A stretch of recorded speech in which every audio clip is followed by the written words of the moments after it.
right, Htp family. You're tuning in to the pro-black perspective on KWAZ Radio. Today, your host is Onitaset Kumat, author of the Book of Power. We're going to do a deep reading of the Wretched of the Earth. This is episode 13 of 20. I'm starting to think this might be a quarter of all the material I've published on this platform, but it is what it is. Thank you so much for joining me. Thank you so much for tuning in. And I mean, Fanon would like it too. I actually just made some comments on Twitter, right? Literally just wrote one. Somebody asked, actually, I can tell you the conversation, okay? So, the way how the conversation went, because it relates to Fanon, and this is one of the things that I really want us to understand. One is that reading does develop your consciousness, okay? Reading develops your consciousness, but also, like I say, I stress, reading in order, reading chronologically, right? There are certain things you should not read too early, and there are certain things that but you should read. And that's so this book is good, but not as an early first book to read. Either way, here's what I wrote. I said, African nations were once trading companies founded by Europeans to sell raw materials and agricultural goods into Europe. Decolonization often entailed colonized Africans in these trading companies, replacing the Europeans but continuing their work. Where do we go from here, right? So a brother says, hey, stop exports of bulk raw materials and unprocessed goods. If it leaves the country, it has to be fully packaged for individual use. And I said, of course, I said, easier said than done. But as Fanon points out, see, I'm putting Fanon into it because, we're doing a series, so we might as well, use it, right?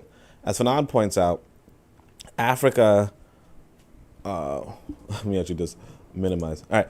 Africa, following colonization, didn't even have bourgeoisie or state-controlled capital. It remains this way. Black people hardly possess the financial or human capital to finish goods. We need to collectively refocus. And so the brother says, what do we need to collectively refocus on? And so I say our economic sense. Fanon indicates that nationalizing the tertiary sector is foremost. But so far, we're lacking in primary, secondary, tertiary, quaternary, and quinary sectors. Then I just tell them words are borrowed from the Wikipedia page on tertiary sector of the economy because I'm going live in a few minutes, right? I'll share you guys in the comments, this Wikipedia page. But, see, Kofi says, greetings. And Revolutionary Major says, was that a request to read Message to the People next? Well, I think during, if you're talking about during the Bit of Medicine podcast, I was suggesting Garvey and Garveyism. I think that right there, Garvey and Garveyism is probably the best American history book. Yeah, I mean, although people might not see it that way, but yeah, I think that's one of those books that, if nothing else, like that's probably optimal. But yeah, the tertiary sector of the economy. Just to give you guys what those mean.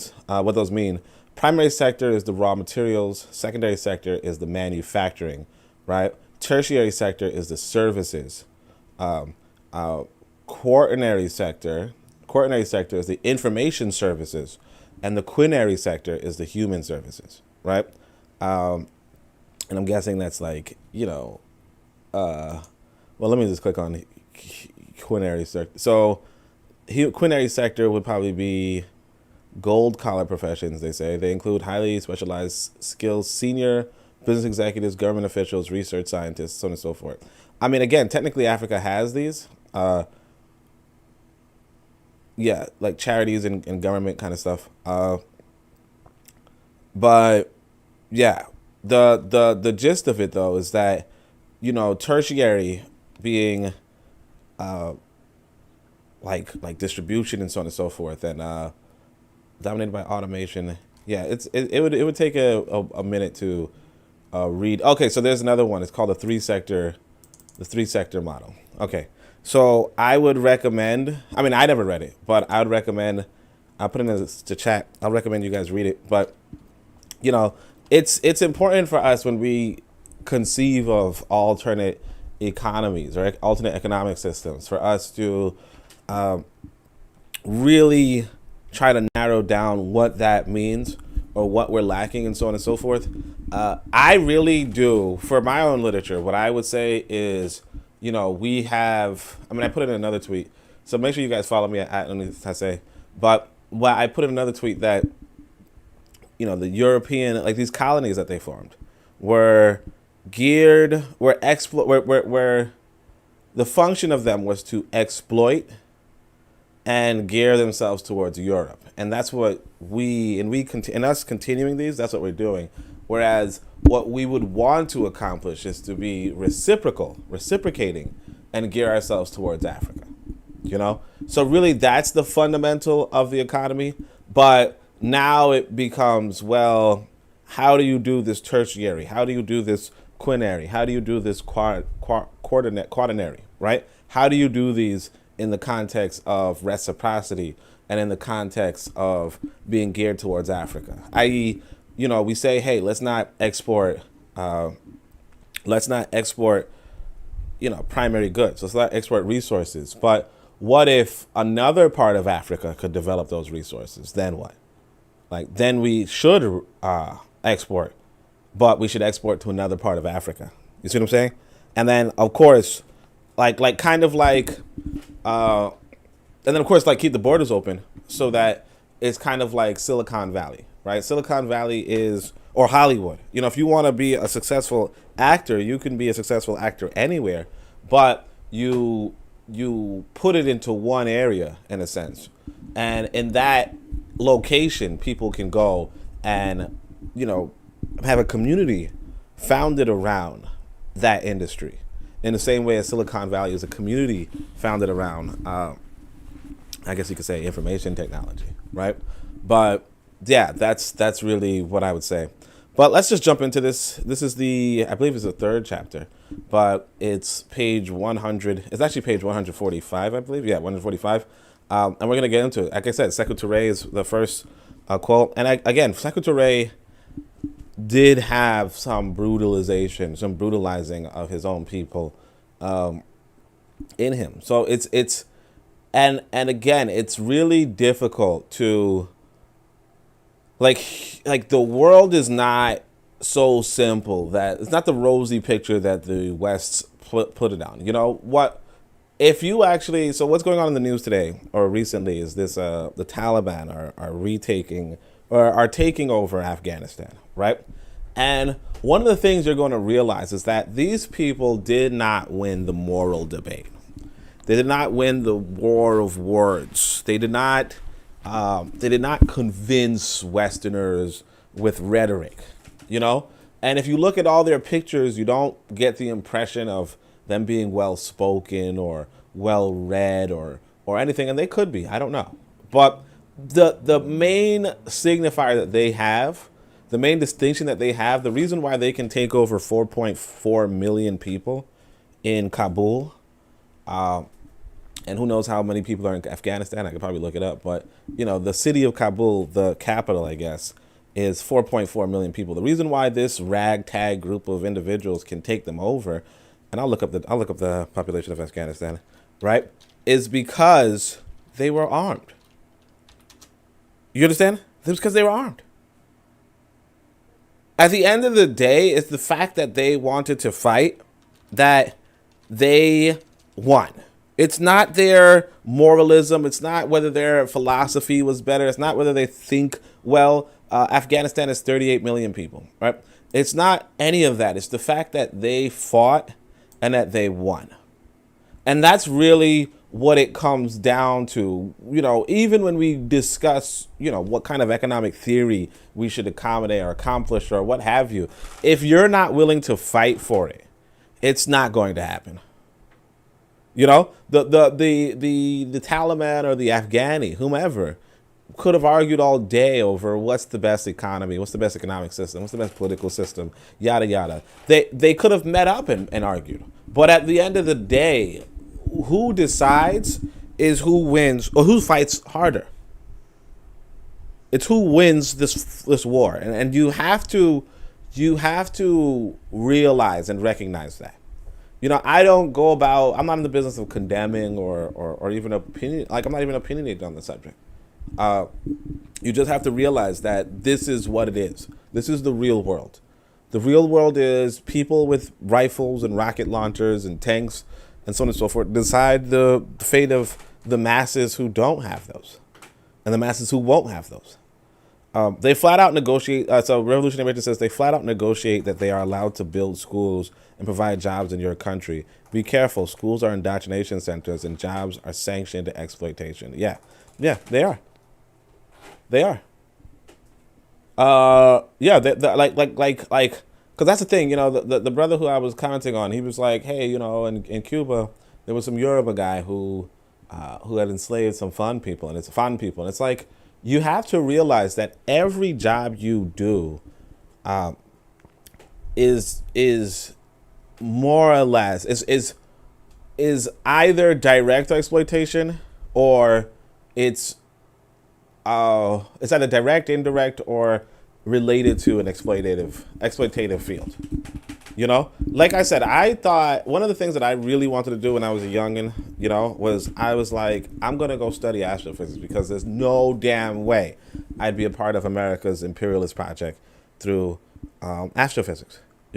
If I'm focusing on the cosmos, on the stars and the universe, there's no way to turn that into something that benefits America's war machine. And I was definitely anti-war and all that, anti-imperialist and all that when I was a youngin, right? And then, like I said, I'm along in graduate school, and I find like articles where I told you guys when I went to the it might have been when I went to that Congo thing, the Congo event where he said, now you got the Space Force. When I went to the Congo thing where where the guy told me about Wretched of the Earth and all that stuff, but he was like, here are images from NASA, right, that are taken of the Congo where they're doing geological surveys from the satellites, right? The geological surveys in order to find out where the minerals are or how to map out and direct armed forces of America in order to exploit the Congo further. Now obviously, if I were to have pursued this astrophysical profession, right, I wouldn't have necessarily been a part of that geological survey or NASA per se. I was really doing something far out, like galactical stellar hydrodynamics. Notwithstanding that, who knows? Later down the line, you contribute to some body of knowledge, and that body of knowledge is going to be reused and resurfaced for nefarious purposes. It didn't make much sense for me personally to benefit the machine that is bent on global domination and human destruction. And at this point, like human destruction is not so far-fetched. It never was far-fetched, but it's now kind of like, hey, let's get our act together. Anyway, so let's go into it though. I see enough people joined, right? All right. So it's not enough to write a revolutionary hymn to be a part of the African Revolution. One has to join with the people to make this revolution. Make it with the people, and the hymn will automatically follow. For Africa and its thinking, part of all that popular energy mobilized for the liberation, progress, and happiness of Africa. Outside the single struggle, there's no place for either the artist or the intellectual who is not committed and totally mobilized with the people in the great fight waged by Africa and suffering humanity. Again, I want you to understand that what he's basically saying is that, like it's just, you got to look at Afghanistan candidly. You could have been, like, imagine living your life in a country, right? You're in Afghanistan. The Americans are helping you to establish a new way of life. You're going to school. You're learning all sorts of things about, like the American way, which is, a way that many of us are familiar with, particularly in the Muslim context. It might be, hey, you don't have to wear a hijab. Hey, you don't have to do this. Hey, you don't have to do that. Hey, you're a woman. You could be a soldier. Hey, you're a woman. You could be a doctor. Hey, you're a woman. You could be mayor. Hey, you're a young boy. You're an atheist. You can do this. You can do that. And then eventually, Right now, so you're making poems about freedom, and you're making hymns about freedom, and you're appreciating the soldiers that came abroad, that came from abroad. You're meeting African Americans, you're meeting European Americans. Sometimes you're avoiding, you're dating, you're living this simple life, right? You're making all these hymns, you're talking about all this success, and then your army fails. Okay? It doesn't matter all that stuff you were talking, all that intellectualism, all that artistry that you might have had and enjoyed. None of that matters now. Okay? None of it. Now there are armed, what you would consider barbarians, right? Because you're from that, you're in the Western mindset, right? Now there are armed extremists who took over your government, who took over your police force, who took over your military. And they had hymns and they had intellectuals. But the only thing that mattered was that they won. I want you to really, talk to other people, get them to see that, it doesn't matter. All this pontificating, all this extrapolating, all this intellectualizing, it doesn't matter. You could be the smartest person in Nigeria, right? You could be the smartest person in Nigeria. It does not matter if the military is not on your side. If the government is not on your side. And that's what you really have to do. And then you have to defend that government. At any point in time, remember that we used to be a people of different ethnic groups. I'm now an amalgamation, sure, but imagine if I were a Khan at one point. Just imagine it. Like at one point, I was just a Khan boy, or a Khan, man. In fact, let's say a Khan man. I was not a con man, but a con man, right? And for those who might have, a con is AKA Ed, it's a group in Africa, right? But let's say I'm this individual, right? I have all these nice ideas. I might have some unfriendly ideas about my African neighbors, but outside of that, I have all these good ideas. If we do this for 3 months, we might be able to afford a better water filtration system or a better well, or we could repair the damages on this well or what have you, right? We have all these good ideas, all this artistry, all this intellectualism. We're saying, yeah, we're going to be a great people on this continent, or we're going to be a great people in this world. We have all this gold, so on and so forth. And then Wazungu just shows up and destroys everything. You understand? All that intellectualizing, all that artistry didn't mean anything. And here's the thing. I might have said, hey, you know what? We're going to fight you. And then I was just kidnapped and taken from that land and brought to another land, forced to forget my language, forced to forget my name, forced to forget my culture, right? And eventually my descendants, they're just this amalgamation. They're just saying, hey, they're thinking, well, how could I?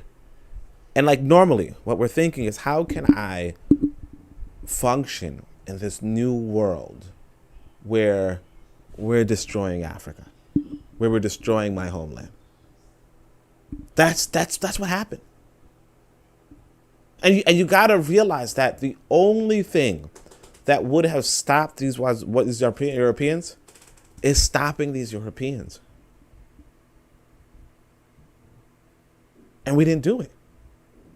And we're still not even working towards it. We're doing the intellectualism.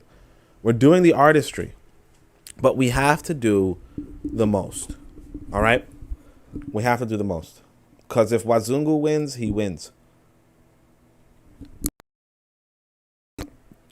All right. So let's say each generation must discover its mission, fulfill it, or betray it in relative opacity. So this is that famous Fanon quote, right? Each generation must discover its mission, fulfill it, or betray it in relative opacity.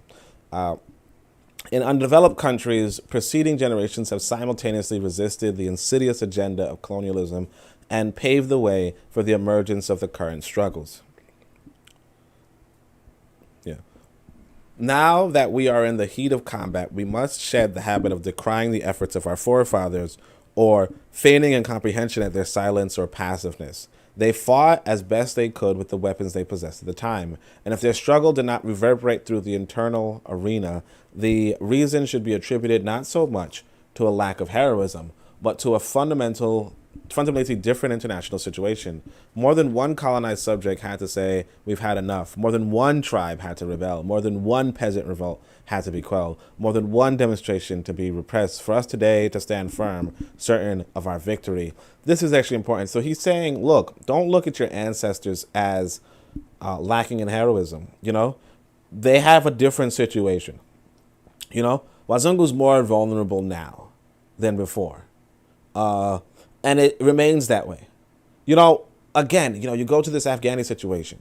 You could, you can look at them. You could see that this, even though it was a 20-year struggle, at the end of the day, they got everything. They inherited everything and more. They got more than they ever bargained for.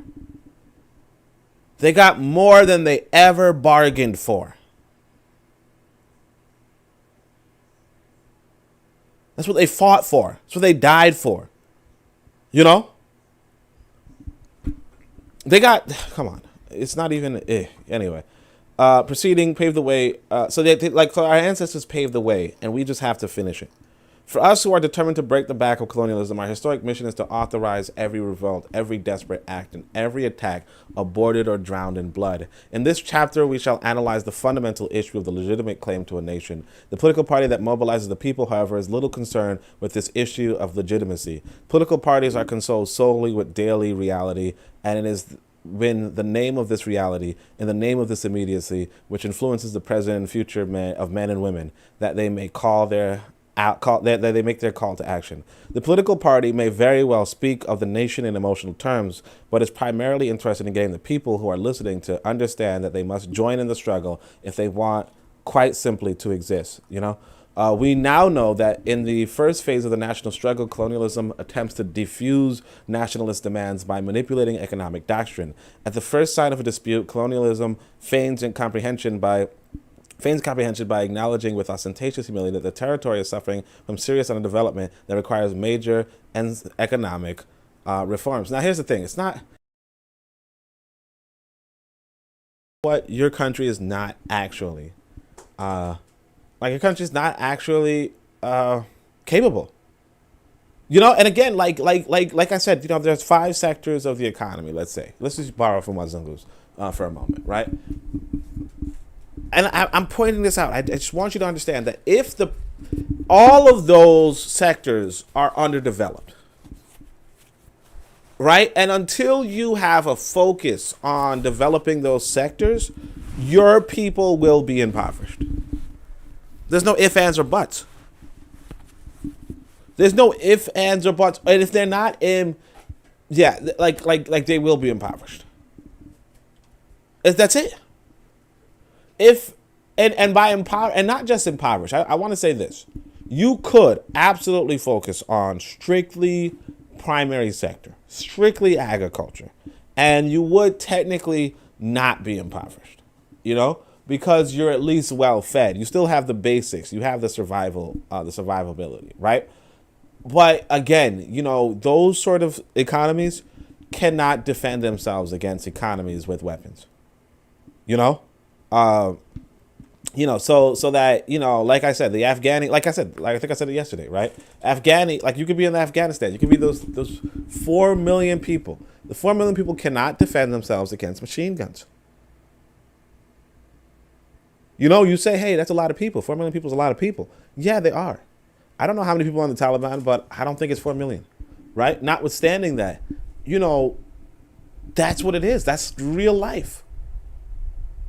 Real life is if people want to round you up and shoot you, they can break your door down, right? You're in your house, you think you're safe, whatever. They break if you don't have any guns, if you're not armed, I should clarify, then they could just break your house down and tell you to get out. You say, no, I'm not getting out. I'm not going anywhere. And then they shoot you and you're dead. Period. Now, if you say, hey, look, okay, sure, just don't shoot me. They're like, okay, sure, I won't shoot you. You know, fingers behind their back. Anyway, they bring you out, and they bring you out with a bunch of other people who have not armed themselves. And then you're saying to yourself, hey, we're a bunch of people. We're not armed, and you're a bunch of people, and you're armed. Let's fight. And then guess what? They just shoot you down. You know, you have to realize that you have to make an economy that can defend itself, right? That's where you come in with the political economy. But you have to make an economy where you can defend yourself. If you do not focus on your self-defense, you will be that's what I'm saying. You will be, if you're not poor, you'll be impoverished, because another people will come around and just tell you what to do, you know? Like the Taliban might not be able to produce much right now. Who knows? But they're going to tell the people of Afghanistan, okay, we need to produce food, we need to produce whatever, and you're going to give it to us, or we're going to kill you. You understand? They don't have to be farmers, but they want to eat. And that's it. That's the world. That's the world. All right. That's the world. All right, so, and it's true that certain spectacular measures, such as the opening of work sites for the unemployed here and there, delay the formation of a national consciousness by a few years. And it's true that the certain spectacular measures, such as the opening of work sites for the unemployed. So Wazungu, makes, concessions. He's like, here, you're unemployed, here's a work site. And these delay the formation of national consciousness by a few years. Like, basically, people will be soon by those small efforts. But sooner or later, colonialism realizes it is incapable of achieving a program of socio-economic reform that would satisfy the aspirations of the colonized masses. Even when it comes to filling their bellies, colonialism proves to be inherently powerless. The colonialist state very quickly discovers that any attempt to disarm the national parties at a purely economic level would be tantamount to practicing in the colonies what it did not want to do in its own territories. And it's no coincidence that today the doctrine of Cartesianism is on the rise just about everywhere. So that's actually pretty interesting. So basically, that's what it is. So again, somebody forms a colony, right? And then you say, okay, well, you have this colony. I'm a member of your colony. Do better for me, right? And white people are saying, wait a second, we don't even do that to our own people. Like, we don't even do this sort of nice things to our own people. I left my country where they were impoverishing me, okay? Or where I was impoverishing my brethren, right? To come over to your country and impoverish you as well. Not to impoverish you, but I was to exploit your planet, and to exploit your land, right? I was using my own people. I was exploiting my own people. I'm exploiting your people. And now you're coming along and saying, hey, I read a few books by Marx in them, and I think that you should do a little better and make it so that, we're pretty well to do as well. And he's saying, I don't do that in my own territory. You understand? Cartier's bitter disillusionment with France's stubborn determination to retain ties with people it will have to feed, whereas so many French citizens are in dire straits, reflects colonialism's inability to transform itself into a nonpartisan aid program. Hence, once again, no need to waste time repeating, better to go hungry with dignity than to eat one's fill in slavery. On the contrary, we must persuade ourselves that colonialism is incapable of procuring for colonized people the material conditions likely to make them forget their quest for dignity. Once colonialism has understood where its social reform tactics would lead it, back come old reflexes of adding police reinforcement, dispatching troops, and establishing a regime of terror better suited to its interest in the psychology. So, it's pretty interesting because you have to contrast this to America, okay? So America actually... Like America and Northern Europe, they actually have economies where, like, they've managed to have economies where the people will forget their quest for dignity. Okay, essentially, how he says colonialism is incapable of procuring for colonized peoples the material conditions likely to make them forget their quest for dignity. America does. America does. America, you could be in America and you could forget that, like, you could be of the opinion that you're not exploited. Okay? You could be of the opinion that you're well fed, you're well paid. You could be of the opinion that you're better off than most people on the planet. The same as in Northern Europe. You'll definitely be of the opinion that you're better off than most people on the planet. But again, the reason why it could work in those areas as opposed to other areas is partly because, I want to say this too, America and Northern Europe have very, very strong secondary sectors. Okay, so they have very strong manufacturing. Very strong manufacturing. China, I guess, does too, but again, when you have that strong secondary sector, right? When you have that strong manufacturing, then essentially you can sell to other countries and get a lot more. When you can build a car in America and sell it to African people all over the African market, which is like 1 billion people, right? You can sell your cars to 1 billion people, right? You're good, right? The thing with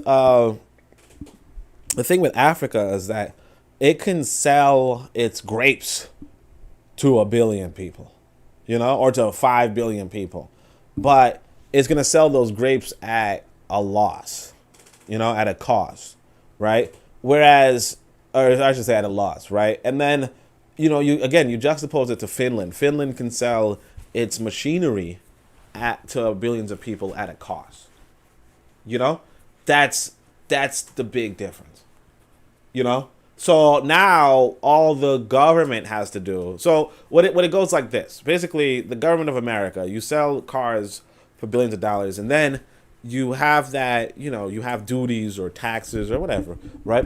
And then you distribute that to your citizens, and your citizens are good to go. They're feeling better.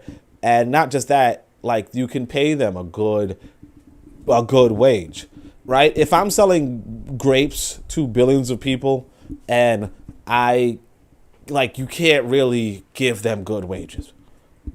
You can't give them the same wages you're giving people to build trucks, because you're not selling, especially if you're being undercut on the sale of grapes, or the sale of cobalt, or the sale, if you can't do that, then yeah, you're in trouble. But anyway, once colonialism has understood where its social reform tactics, blah, blah, blah.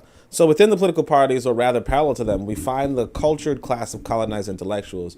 The recognition of a national culture and its right to exist represent their favorite stamping ground. Whereas the politicians integrate their action in the present, the intellectuals place themselves in the context of history. Faced with the colonized intellectuals' debunking of the colonialist theory of a pre-colonial barbarism, colonialism responds as mute. Wait, let me, sorry. Whoa, cut out. Within the political parties, or rather parallel to them, we find the cultured class of colonized intellectuals, okay? Colonized intellectuals who were colonized, right? The recognition of a national culture and its right to exist represents their favorite stamping ground, right? So he's saying that colonized intellectuals, the thing that they tend to say is, oh yeah, we have a national culture and we have a right to exist, right? That's what their favorite thing to do. We are actually a Nigerian people, and those are a Ghanaian people. That's what colonized intellectuals do. Whereas the politicians integrate their action in the present, the intellectuals place themselves in the context of history, right? So the politician is always acting, in the present circumstance, and that's really important too. And intellectuals kind of look at it from a historical lens, right? Faced with the colonized intellectuals' debunking of the colonialist theory of a pre-colonial barbarism, colonialism's response is mute. So colonized don't respond, really, or don't really have a response to when colonized intellectuals tend to say, hey, before we came, you were, basically, what we have today, when we grew up in the conscious community, we hear all this stuff about, white people now make fun of it. They're like, we was kings, right? Or we was kings, they say, right? And This is something that, Fanon is saying that we were doing even in, even 50, 60 years ago, where we're basically saying, hey, you told us that we were barbaric before you showed up, but that's not true if we look at the history, and the colonialists don't really say anything. So he says, especially true, mute, since the ideas put forward by the young colonized intelligentsia are widely accepted by metropolitan specialists. So white people don't respond because metropolitan specialists, agree with it. It is in fact now commonly recognized that for several decades, numerous European researchers have widely rehabilitated African, Mexican, and Peruvian civilizations. Some have been surprised by the passion invested by the colonized intellectuals in the defense of a national culture, but those who consider this passion exaggerated are strangely apt to forget that their psyche and their ego are conveniently safeguarded by the French or German culture, whose worth has been proven and which has gone unchallenged. So yeah, he's saying that, this is actually, like, we hear this all the time. Us, like, basically, they started calling black folk hoteps. Like, black people themselves call them hoteps. And so Fanon is actually saying right here, this is actually pretty interesting. I probably should, like, post this on on Twitter. But Fanon is saying, some people are surprised by the passion invested by us to defend a national culture. So this is the same as, like, some people are surprised that we're defending ancient Egypt, but not just ancient Egypt, but, classical black civilizations, right? We're defending Shanghai and this and so on and so forth. And he's like, but you have to realize that those people who consider that passion exaggerated, who consider, hey, you're doing too much, why are you looking at this past? They have their psyche and ego safeguarded by French or German culture, Basically, he's saying, yeah, we're completely right to a thing. And actually, I actually do want to copy and paste this. So I'm going to do that quick, fast, like Ramadan, right? That's a biggie line. I just had to say it. Anyway. But yeah. I think this is actually oh, wait, it only did one. Let's see. Revolutionary Matron says they think about the Industrial Revolution. They always seeking cheaper labor. They will give you a little something, then boom, you are done because they pass laws to benefit them. Yeah. The Wazungu is all about I'm just about Fanon defends hoteps. I'm gonna put that on the thing. I'm gonna put hoteps in quotation marks. So but the thing is that, and I'll tell people to watch live. Why not? You guys want some company, I'm sure, right? Let me see. I'm just gonna give them. Hold on a second. Just give me 2 seconds, fam. So y'all should be doing that. So y'all should be doing this, right? Anyway, but yeah. I mean, let me see what the Industrial Revolution. Yeah, they just want cheaper labor. They just want to do things quickly. They just want to do things better. They want to do things more efficient. They want to sell. They want to optimize profits. You have to realize this. We have to realize this. When you go into business, you're going into business for money. I've written, so in the Pro Black Compendium, I've written that, and I see PC and Revolutionary Matron are here. I've written that business, like the definition of business, the definition of business is turning $100 into $1,000. That is, obviously that's just, obviously it's not just 100 and 1,000, but it's more so to say you got to get a return on investment. You got to make a profit. How do you make profit? You lower your expenses and increase your profits. Like I don't remember what I said, but yeah, but you lower your expenses and increase your revenue. There you go, and that will get you better profit. And so yeah, if you don't pay people, right, or if you pay people little, right, you are optimizing your profits. You understand? And that's one of the parts. If you are overselling to people and underbuying other people, you're optimizing your profits. So when the capitalists, when they do this, you say to yourself, Yeah, that's what you would do if your main goal was profit. You know, we do tend to say, hey, let's not do profit over people. That makes sense. I like that idea, right? But I want us to understand that a lot of Wazungu do not look at us as people. You know what I mean? Like again, if you're living, I mean, you have to realize, like, if you're looking at it from Wazungu's perspective, okay? Wazungu's perspective is that he's in Europe. He hears about, a land far away, a land where people are still hunting animals with bows, right? And I mean, obviously, that's not the case for everybody, but we still have hunter gatherers today. That's not unusual, right? That's not like there's nothing wrong with that, right? But there were definitely some I want to say cities and so on and so forth. But outside of that, again, you don't really care for these people. Just like if you're in the middle of France, you don't really care for the Germans. In fact, you heard about German barbarism just next door, but you don't care for these people. What you care about is, hey, I can go down there and I can get something from them. I can get something from that land that they're on, right? You're not looking at them as people per se, like you don't care, and if you remember the philosophies going around at that time, right? They legit were saying you were a less evolved species closer to the chimpanzee or the primates, that they were the final evolution of humanity and you were an older variant. And let me interject. Mm-hmm. They run experiments making to communicate with other species to prove this theory, and they use that in their research as conclusive evidence that we are less evolved, non-human, and we're just a more evolved version of these other species that they're interacting with. Exactly. Yeah.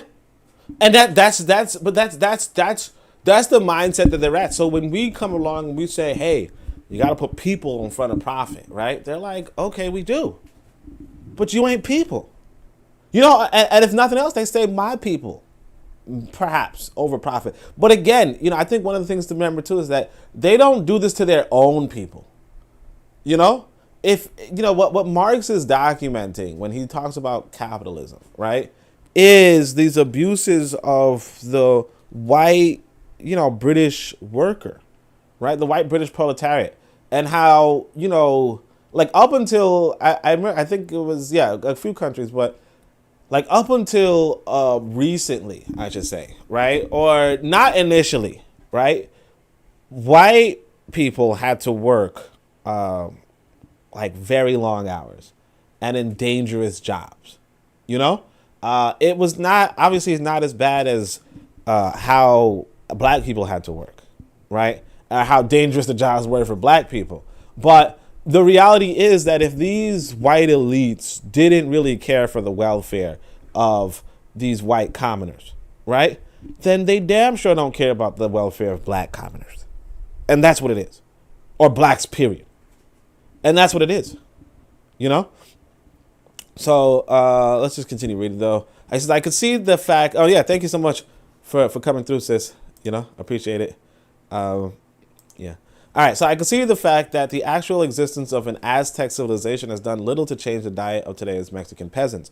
I can see that whatever proof there is of one mighty Songhai civilization does not change the fact that the Songhais today are undernourished, illiterate, abandoned to the skies and water, with a blank mind and glazed eyes. But as we have said on several occasions, this passionate quest for a national culture prior to the colonial era can be justified by the colonized intellectuals' shared interest in stepping back and taking a hard look at the Western culture in which they risk becoming ensnared. Fully aware they are in the process of losing themselves and consequently of being lost to their people, these men work away with raging heart and furious mind to renew contact with their people's oldest inner essence, the farthest removed from the colonial time. So, like basically, like I said, I put it on Twitter. I said, I said Fanon defends Hoteps. What,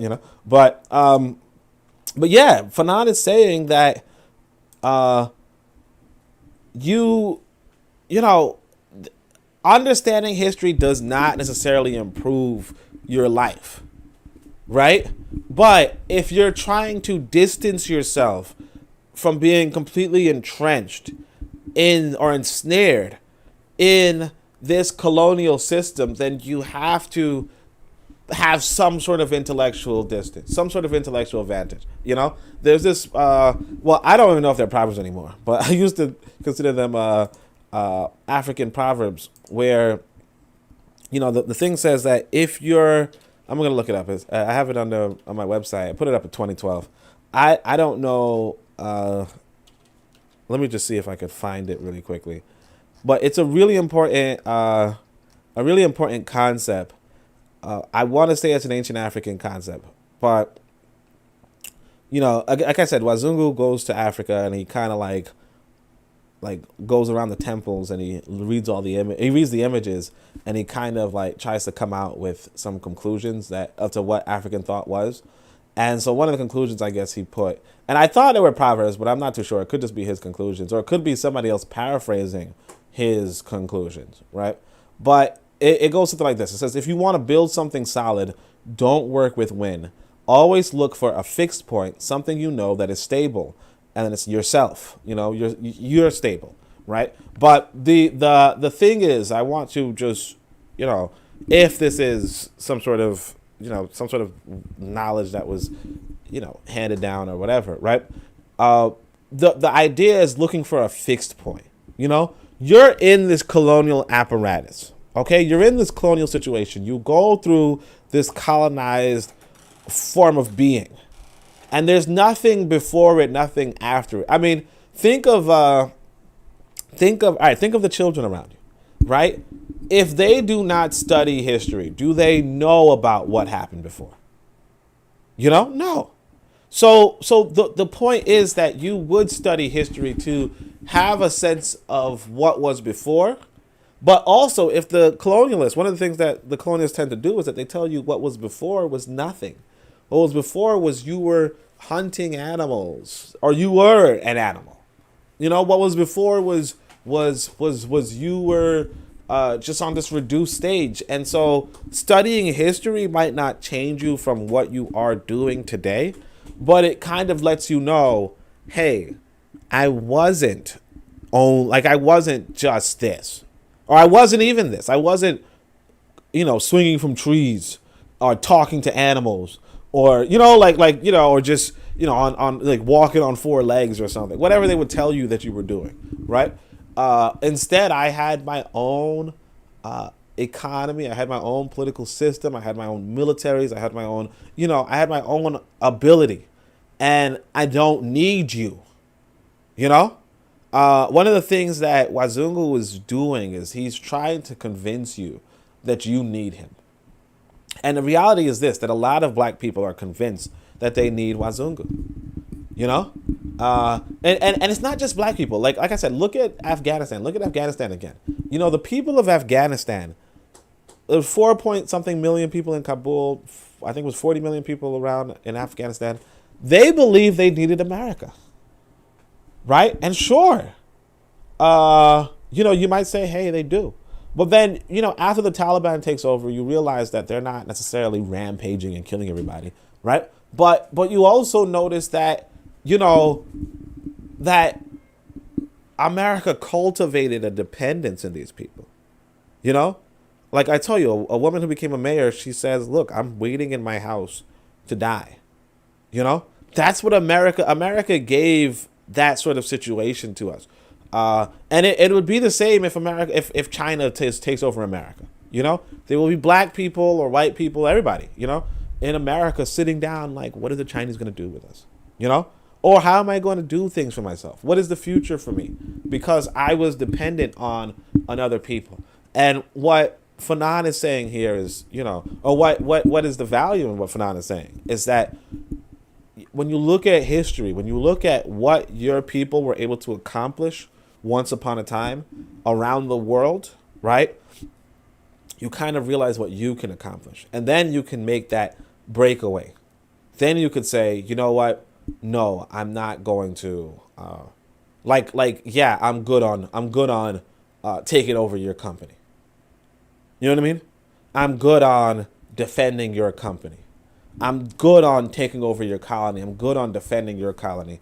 I'll make my own. I'll build my own. I'll do for self.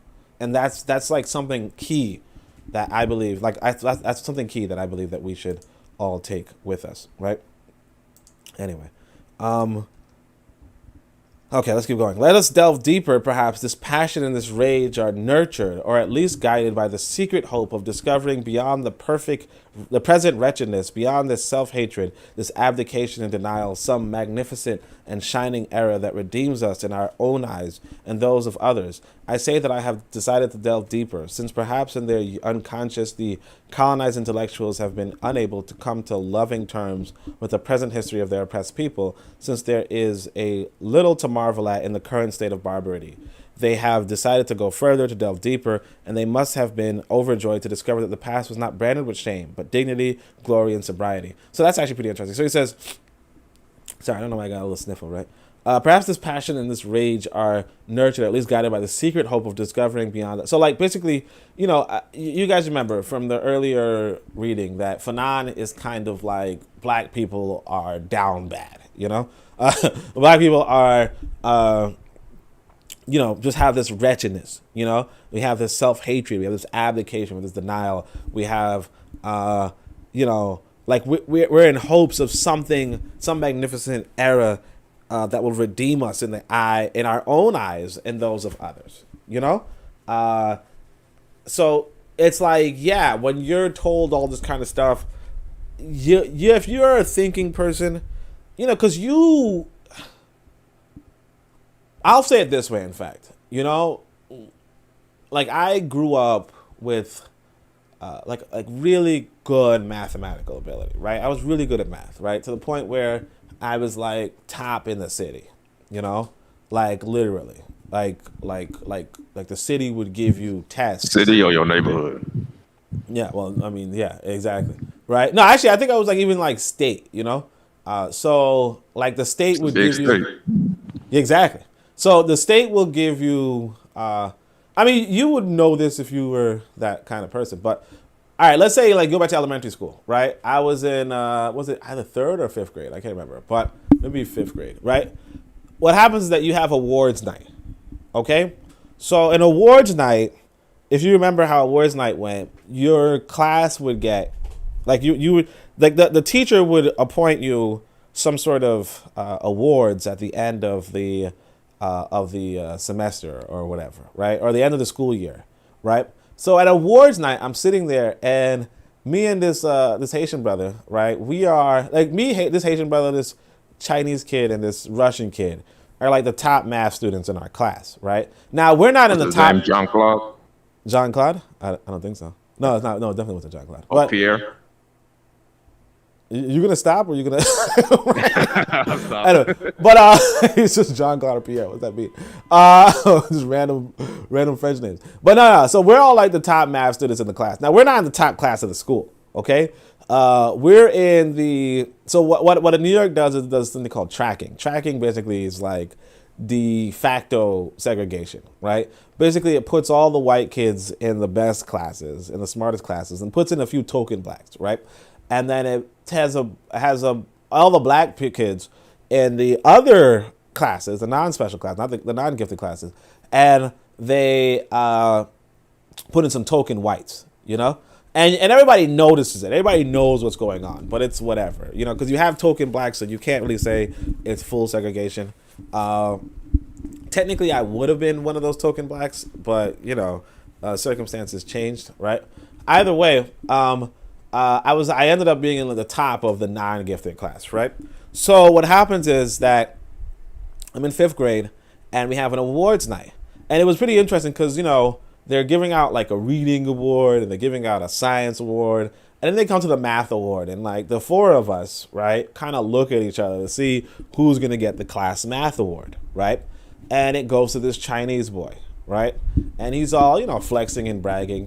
Me and the Haitian brother are kind of disappointed, whatever. Later on, though, the school gets a state math award, okay? And, of course, they call me up, And everybody's just kind of shocked, because one of the things is that, there was like this one white boy in like 5th grade, I guess, I don't even remember him. I barely remember him, but he was getting all the awards because he's just like the darling of the school. And I could be mixing up high school because they do the same thing over and over again, right? They just have this darling of the school, some white boy, right? And so so it was just kind of like a shocker that he didn't get it. And instead, some black kid gets the highest award. But, you fast forward, I think eventually also, but like basically they just kept trying to keep me out of the topper classes because it was like a very immobile system. Like you could have gotten in if your parents really advocated for you, kind of. But like a lot of black parents don't understand that you can do that, Either way, eventually I again, I'm finally in high school or whatever, and there's like this mathematics regents, right? And I'm again still in the top of the non-gifted classes, right? And I really like want to go into these gifted classes, but they're like, you probably can't handle it. You can't do that. I'm doing these diagnostics exams, right? And like, I'm in a classroom where people are getting this, like they're failing the diagnostics exam. Like they're getting like 10% or something, right? And I'm getting like 100%, right? But they're still just like, nobody cares. You're not ready for no gifted program, Finally, I do like you didn't prove anything. Who cares? You got a diagnostic, big deal, or whatever, right? Like who cares if you got 100% of that, right? So eventually, there's a mathematics A region, so that's the state exam. The state is giving exams to everybody, and I get the highest score in the school. No, I get the first 100 in the school for like in 3 years or something like that, or 3 years, right? Everybody in the school takes it. I get the first 100 in the school, right? And of course that 100 is like, it's a city exam, right? So like I got higher than everybody else in the city. Still, I'm begging them like, hey, put me in a gifted program. And then finally they're like, okay, sure, we'll put you in gifted math. And then that's how I got in. But it was like, you really had to be like, how they say black people have to like, be twice as good or something like that. Like you really had to like outscore the entire city before your school was like, okay, fine, we'll give you a chance, And then I was like, I was actually topping that. Now, of course, I kind of messed up when I got into college, because you met women. I mean, there were always women. There were women before that. But anyway, but what I mean is, it's like out to an all boys city or something like that, right? Like, just what dudes. No, but you were a freshman, you were away from home and everything. No. What happened is that college honors math was like a bunch of proofs and all that kind of stuff. Yeah. It's basically prove this or you fail. Yeah. It's like. When you don't go through the basically if you're white, like the public school system and the private school system are two different things. So the private school system will teach you how to do like proofs and all that kind of stuff. Like I never saw that stuff, No, I heard you. Yeah. So I was just like, what? Like they would say weird proofs too, like prove that A plus B equals, whatever. And you're just like, like A plus B equals B plus A or something like that, And it's implied that you have to know this theorem from here. And you got a bunch of theorems. And it's just like, what? I mean, it wasn't that simple as A plus B, but yeah, it was like, a bunch of theorems and you just have no idea. Because you're just like, it's clearly obvious. Like, it stopped being math and more became math theory. And you there's no real numerical answers at that point. Yeah. And I was good at math. Just expressions. Yeah, I was good at math, but I never learned math because again, it was like the public school system. It was it was a public school system. We didn't do that stuff. We did computation and that kind of stuff. So it just kind of shows you homework. Too. You said what? You did your homework. You mean on honors math? No, I'm saying your homework. Remember, I'm gonna do my homework. Oh yeah, man, yo, I'm all looking at my email address. I'm just like, what? But anyway, but yeah, that's what I was talking. Oh yeah, so no, the reason why I brought that up was to say that, you know, when you're going through that, so that's something that happened to me too. When I was going to college, I thought that I was gonna be like, everybody was just talking to me like, you're gonna be one of the only black astrophysicists or the only black astronomers and blah blah blah blah. And then like when I realized later that there were actually a lot of black astronomers, not like a lot, but there were thousands and nobody really knows about them, with the exception of, you know, Neil deGrasse Tyson, right? But the fact that nobody knows about them kind of told me how unimportant this sort of achievement is, you know, and that realistically speaking, you know, but that's the thing that history does, that the lack of history does, is that you would feel more important, you'll feel more significant, or you'll or you'll feel more outcasted, you'll feel more different, and then you'll have this yearning to learn, because it's like you're a smart person, but people are telling you, hey, your people are dumb and you are dumb, and sometimes you might even feel like, hey, you know, I'm better than my people, you know, or even I'm different from my people, or I don't feel. But then, you know, that was actually one of the most welcoming things for me too when I was in grad school, because like I said, I was in grad school and then I was also in the UAM, and then they started telling me about stolen legacy, and this reality, you know, hit me that, you know, I'm sitting in a class of white people studying astrophysics, and I'm saying to myself, you know, once upon a time there were classrooms of people studying astrophysics that were filled with black people, and there were just maybe rare white people, and the whole world was flipped over. And my goal more so is that that classroom doesn't just have that one black person, but instead that classroom at best has that one white person, you know. And that's not gonna happen until, you know, that's not gonna happen until something serious transforms, something serious happens or transforms. That's really what I would want to be a part of. You know, I think that's a more important thing to be a part of than to be a part of, you know, just staying that little token, you know.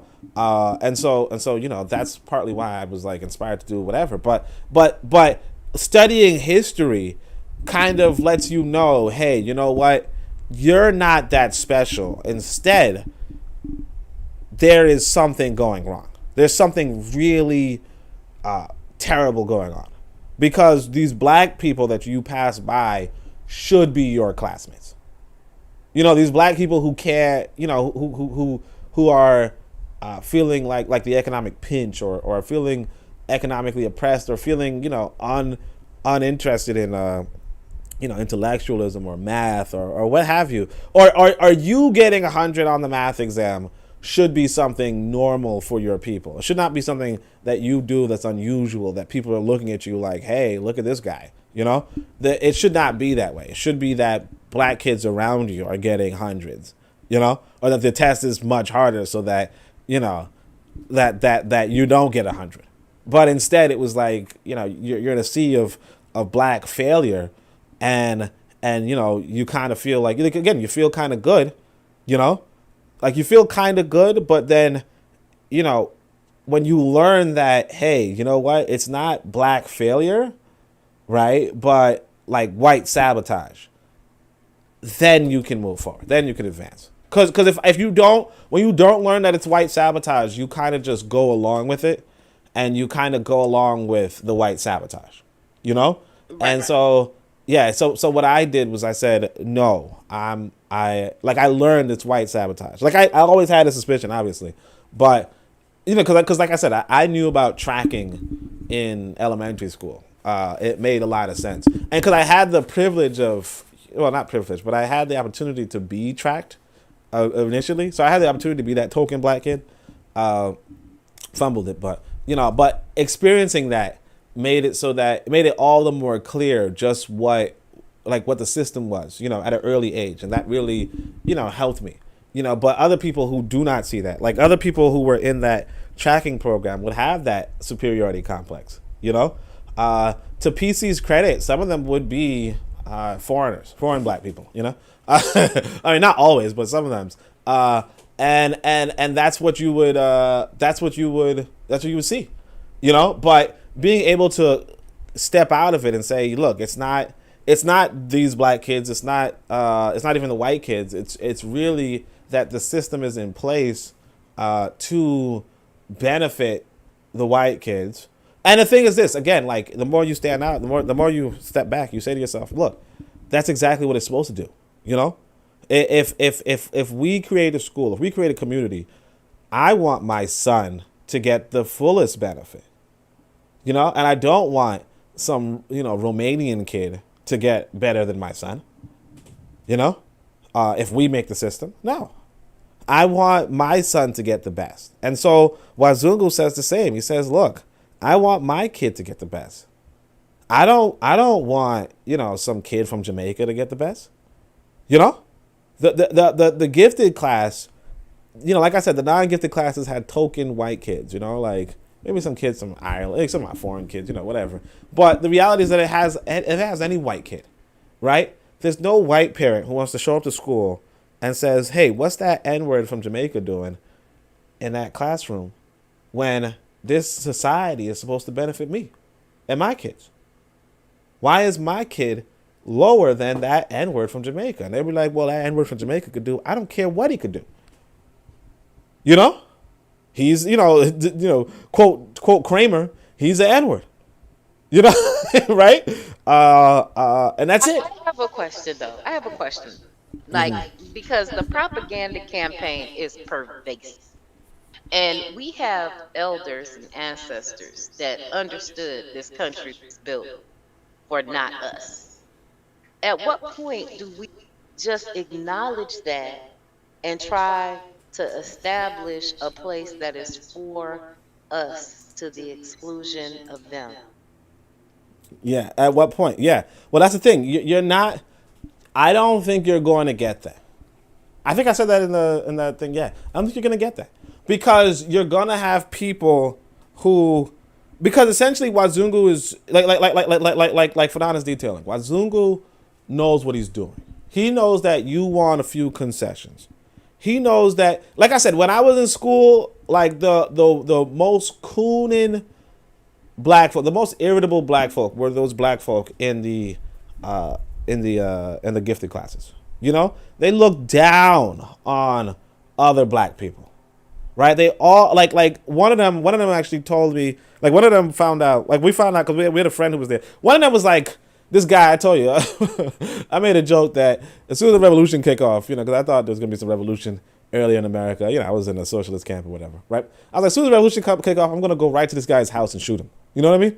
Like that's where I go. I'm gonna walk by all these white homes and go to this black boy's house and just shoot him. But the thing is, it never happened. But he's still he was he was a mess. Okay, he would write down in the school newspaper. We're in high school. Write down the school newspaper how hip hop is XYZ and blah blah blah. Like just try to piss people off. He was. So he would come to me and be like, man, German class, because essentially I got into the honors program for European history, right? And so I would see the honors black kids now, right? And he would be like, German music is the best, classical music is just one of the best music, blah blah blah. It's the best music of all time, and it's just so much better than hip hop and blah blah blah. Like he'd actually write this in the school paper, just weird, right? But he said that when he was doing a English class, right? The teacher would give them the homework, right? The homework assignments of the other classes, the non-gifted classes, and have the students laugh at how bad the other students wrote. So you have a class full of white kids and, coon black kids or whatever, right? But you have a class full of white kids laughing at how poorly the black kids write. And I mean, one of the things that almost got me to one of the most emotional moments in my high school life. I know I could just talk about high school all day, right? No, I can't really. But one of the most emotional moments in my high school life was when I kept failing English. So I got gifted math, I got gifted European history and all that kind of stuff, like AP European history and all that kind of stuff. But I couldn't get the English classes because I always got bad grades for English, and that was like one of the things that held me back, like throughout my public fool career or whatever, right? The public fool system, right? And so eventually one time I'm like, this teacher's like giving me some grades and I'm just like, hey, like I just need some more help or whatever, right? And then finally he's like, okay, sure, come to the library and I'll help you out, right? And I say, okay, cool. And it's a white boy, so whatever. But he comes and I'm sitting down and he's like, okay, so the issue with your writing is that you're using the passive voice too much, blah, blah, blah, blah. And I'm just like, what the fuck is the passive voice? And it dawned on me, right, that I'm in high school. I'm like ninth, maybe ninth or 10th grade or whatever, or 12th grade possibly, right? And I've never learned basic writing skills. Okay? And the only difference between me and most other black kids was that, and here's the thing too. I want to say this, that I was paying attention in school. Most black kids, kind of didn't, because it was like whatever. But I was actually like paying attention in school and striving. And I have never heard of a passive voice versus an active voice until this white boy just shows up and says, well, the issue is they're using a passive voice. And I've been doing it for like years.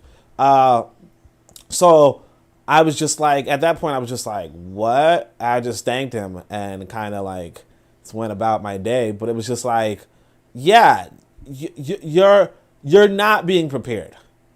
You're not being prepared. It's something else. So like you're pretty lucky. I mean, fortunately inside that high school, like in our high school, the top student was actually, there was two top students. The one was that white boy I was telling you about, the glorious white boy or whatever. But the other one was the sister, the sister who just like had parents on her ass.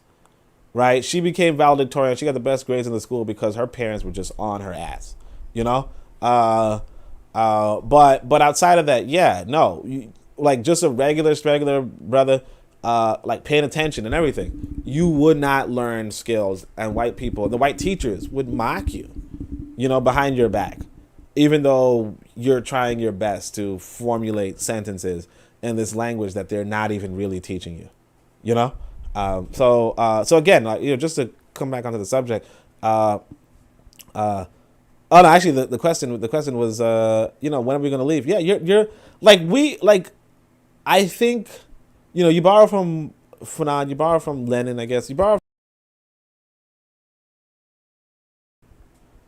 People don't know better. I could not write. I could not write until I went and learned it. People do not know how to do anything. Like, they don't. It's only the people. Through. You said what? They through then. They through. Yeah. But it's like, it's only when you get, and this is what social Marxism is about, or Leninism is about, or whatever. But it's really that all right, here's what Leninism is about, just to clarify. Leninism is about forming these political cadres that go and teach people what they need to do. Because they will not know what to do and they will be manipulated by the bourgeoisie indefinitely. Okay? Because the bourgeoisie can always, either, take a few from them, give them some token positions, or it can always wave the carrot in front of them. It can always give you a little bit of a raise. It's only when you, so what political consciousness in the Leninist tradition or the Marxist or whatever tradition is to say that you destroy the entire economy. Okay? It's the same, but like nobody's really thinking of destroying an entire economy that they're born in. Think about my son. He's how he's socialized, okay, or how he exists. He exists in a community and he learns the manners and mores. Okay, he learns if he wants food, he goes to the grocery store. He learns, or he asks me to make him something. He learns, like, that's his life. There's no part of his life that suggests, okay, let's destroy this entire political economic system, because he doesn't even know the political economic system. And you won't learn the political economic system. Or what you learn about the political economic system is that, hey, these are just your rulers. These are just your representatives. You don't learn to destroy it. So you have to teach people to destroy it. And the only thing is this, though, I don't even say anything about destroying it, because that's just another thing altogether. But it's like the difference between the Taliban and the Afghani. The Taliban are just saying, hey, look, take over the capital. Shout out to them Taliban boys. Take over the capital. That's it. That's all it is. If you remember what Trump was doing, and people were just like, oh, nobody cares. But they were just like, just take over the fucking Capitol. Just storm the Capitol. If the government concedes and say, okay, you guys rule, then Trump would be president. Simple as that. You just take over the Capitol. But there's no point of your education that tells you this. Or that really seriously entertains that or encourages that. And again, the minority. I would, like I said, I think that people should go abroad, but I do not think that everyone is going to do that. So it falls back to you as an individual, and that's one of. So Jay Rogers is writing about this story, and he's like, he's like trying to not be He's like, I don't like racism. I think we're all individuals, and a part of that is right. We're all individuals. We belong to groups. We belong to families. We belong to communities. We do belong to races, of course, right? But at the end of the day, you're just an individual, and at the end of the day, if you have a nation that is strong and powerful, then you will be strong and powerful. If you have a nation, but the thing is that you're a population right now. Okay? You're a population right now. So it doesn't matter how strong this other nation is. You're just like you get some benefits, but you'll never be free. And people are okay with that because for the most part, people think they're part of this nation. People think they're a part of this nation. I was talking to this person, and they said, I asked them this. This is actually important.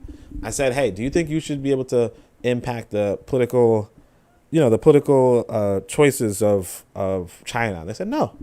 I said, what about Israel? They said, no. I said, what about Bulgaria? No. I'm like, what about America? Yes. And it's like, why?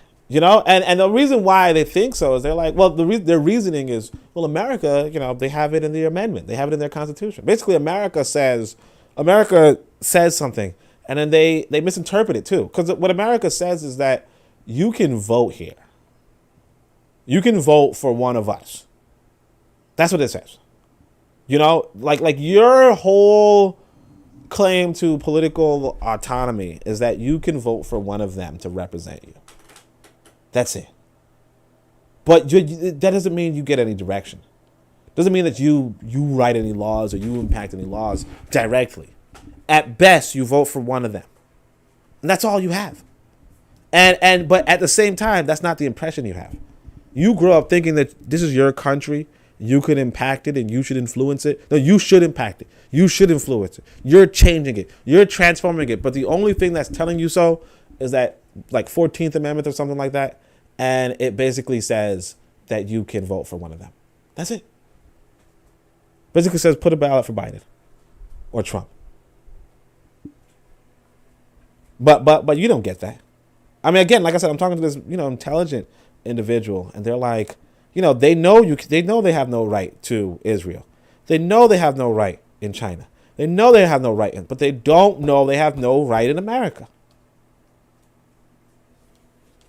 That's it. All right. But yeah. So this is about the intellectual. I was talking about the intellectuals. Basically, the intellectual is going to have this self-hatred, going to have this wretchedness, because they're going to have people around them failing. Again, they're the only person learning, possibly. Like they somehow, as Matron put it, they were the rose that got through the concrete. Okay, they're that rose that got through the concrete, and they're like, wow. And then they look into their past and they think that their people are just concrete dwellers, but they find out, no, we used to be roses too, and they don't and they realize, hey, these people are putting the concrete over us, that we all should be roses, or we were roses. Anyway.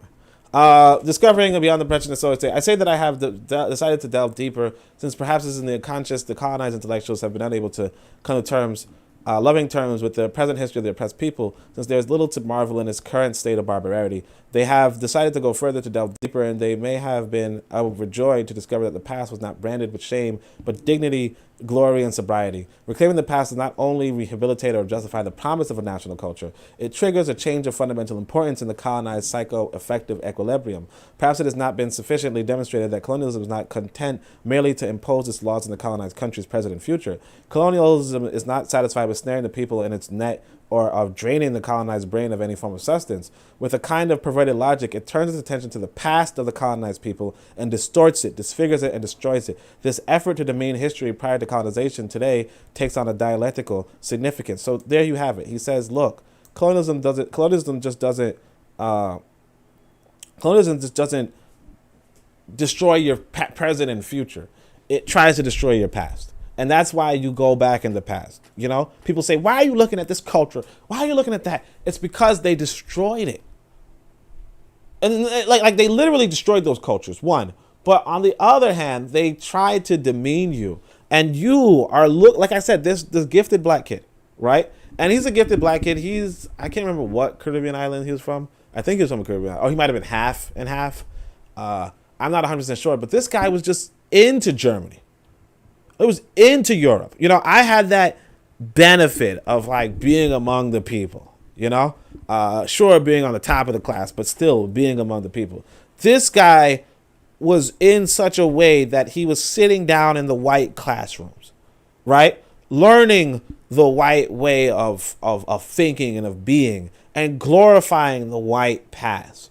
This is what, and the thing is, this is what all of us were doing. But Day's people were worked harder because they were they were in the white classes. So we're in the black class being taught to glorify white people. If you were in the white class, you were being taught to glorify white people. You were being taught to look down on black cultures and black people to the extreme. You know, Revolutionary Matron, I think I read that one. Yeah. So Kofi says AAs don't want to acknowledge it. Yeah. Melanin 100% says shalom, which I guess is peace. What that sucker say? Well, we're not gonna call him sucker, but he just says don't want to acknowledge it. But it might have been something earlier that I don't know what the reference is. Sound like sucker to me. All right. Yeah. Okay. All right. So revolution. I'm not gonna call anybody a sucker for listening to this nice podcast. That's kind of mean spirited. But all right. Revolutionary Matrix says they literally destroyed and demeaned everything that made you, so you would hate yourself. Yeah. They destroyed and demeaned everything that made you, so you would hate yourself. Yeah. Okay. But you know, I can't be saying that kind of stuff. That's not how you do stuff. I wasn't saying in reference to the podcast, but who does that? Anyway, like imagine me. Yeah, that doesn't make any sense, man. All right, let's go. Well, the thing that they don't want to acknowledge, and even Walker's appeal, David Walker talked about this.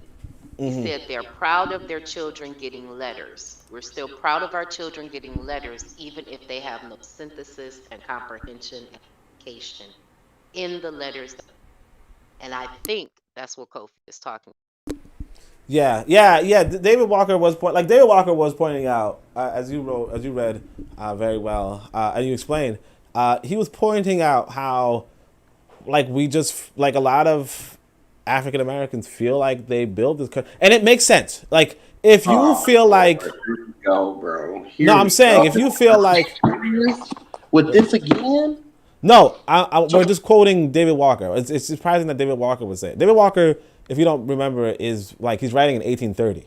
You know, he's not our contemporary at all. So it's really, as a historical document, pretty interesting that he would articulate. Slick, bro. You're not slick. What? Okay, all right. But anyway, but the point is that it's pretty interesting that he would articulate this. So, it's pretty interesting that he would articulate this. So I think that's worthy of sharing as to. Of course you do. As to what? No, I thought it was worthy of sharing, PC. I thought it was worthy of sharing where we've come from, where we are, and what's going on. But I'm not trying to be here to co-op your show, because that's a conversation we can have all day and all night. We're gonna let you keep reading, and we can talk offline, PC. We can take.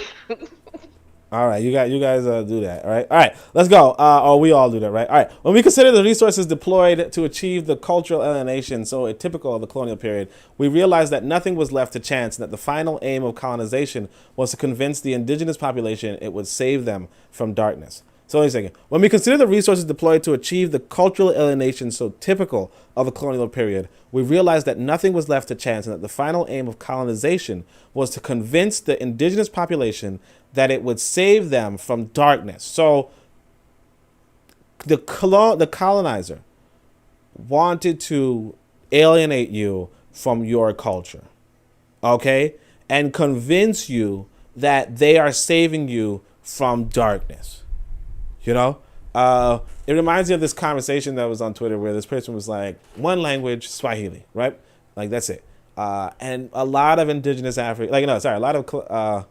a lot of African people on the continent were like, Swahili, never. How dare you? You want to just erase my culture and blah, blah, blah, blah. And the thing is that none of them were writing in any language other than English, you know? So it kind of made the message all the less clear, as to say that, you know, they're like, it's impossible. How can we learn another language? How's that doesn't make any sense? If we learn another language, we'll forget our own. And they're saying this in English, knowing full and damn well that you can learn more than one language, you know, that you have a need for more than one language, you know. But it was a pretty interesting a little tangent. So the result was to hammer into the heads of the indigenous people that if the colonists were to leave, they would regress into barbarism, degradation, and bestiality. Okay, but again, you know, you look at the example in Afghanistan, where, you know, I'm sure that the United States was hammering in the heads of the Afghani that if they were to leave, but they made it in such a way that, you know, like that's not what happened, but, you know, that was the expectation. Like I said, a lot of people expected worse of what was happening. At the level of the unconscious, therefore, colonialism was not seeking to be perceived by the indigenous population as a sweet, kind-hearted mother who protects her child from a hostile environment, but rather a mother who constantly prevents her basically perverse child from committing suicide or giving free rein to its malevolent instincts. The colonial mother is protecting the child from itself, from its ego, its physiology, its biology, and its ontological misfortune. You guys get that, right? Basically, colonialism is not that mother who's protecting her child from a hostile environment, but rather the child's the problem. Like, basically, colonialism sees Africans as the problem, as people who will commit suicide and have malevolent instincts, as people who are broken at the ego, physiology, biological, and ontological, in the ontological sense. So in this context, yeah. But wait, I have a question. Do they see them as broken, or do they see them as needing to be put in that place so that they can serve out their colonial and imperialist misadventures? Well, yeah, no, the colonialist is convincing, like, basically, all right, here's how it goes. Like, let's say you're in New York City, or you're just not in, like, all right, let's say you're in New York City. I could actually say this. So when I was younger, it was like one of the most interesting experiences I had, right? So I'm walking down the street, right? And I see these tall, like, I'm like all right, here's what it is. I used to live in this, kind of like a Jewish area, right? And it was an interesting thing because I'm like kind of, like almost, you might confuse me for a nerd or something, right? You know, back in elementary school or junior high school or whatever, right? And as I'd walk, you know, through these areas, like on my way home, I'd pass by a Jewish area, right? Like these Jewish kids would just run, you know, like, oh no, watch out, like just run away from this nerd, I guess, right? They didn't really make much sense because they didn't run fast or anything. They would just run away, or they'd cross the street. They'd be afraid because they see a black kid, right? But the fear of black kids is something that's like, if you don't turn off your television set, if you don't turn off the nightly news, especially during that time, you would be bombarded with images of this black kid committed this crime, or this black person shot this person, or this black person killed this person in Chicago, 100, like you would eventually get this fear of black folk. And so it wouldn't be because you're white that you're developing this. It's just because you're affected by this propaganda machine that, you're just saying to yourself, something's wrong with black people, right? Or just gotta watch out for black people. So at one point I am, and this is something that's like known and normal. Like even when I was walking, like I used to try to actively not participate in that, and then one of my friends was like, or one of these people I that lives near me. We'd walk back from school, and he'd take a route through like other neighborhoods. Like there was like a more direct route, or a route with less turns, where you could just kind of walk through the hood. And he was like, "No, don't do that. That's just stupid, right?" And it's not that it wasn't stupid, because I was, at one point, like, kind of robbed going through that area. So it's not like it's without, whatever. But again, at one point I'm walking near my house, and these 3 tall black kids are walking by me, right? And I'm kind of like I gotta be on my P's and Q's. I gotta be paying attention. And then one of them just goes, boo! And then we all just kind of start laughing, and it's just like, but it kind of told me, that you're intimidated by the wrong people, or you're afraid of the wrong person. And not to say that, that's not to fool anybody and say that black people can't be predators. I mean, you heard about this guy Polite, he did what, I think he did it, obviously, right? But it's not to say that black people don't, do bad things or whatever, but it's also to realize like the humanity of other black people. Like I can tell you stories, like one of the things I noticed, and I think David Walker put it too, but one of the things I noticed is that even the most depraved black people, like even the worst black people that we have among us, are just categorically better than any white person. They're just like, they have a sense of humor. Like you could laugh with the black person who's chasing you to kill you, or who's chasing you to rob you or whatever. Like that happened to me. We like something happened. I shouldn't say what it was, but we kind of laughed while I escaped. You know what I mean? But the thing is that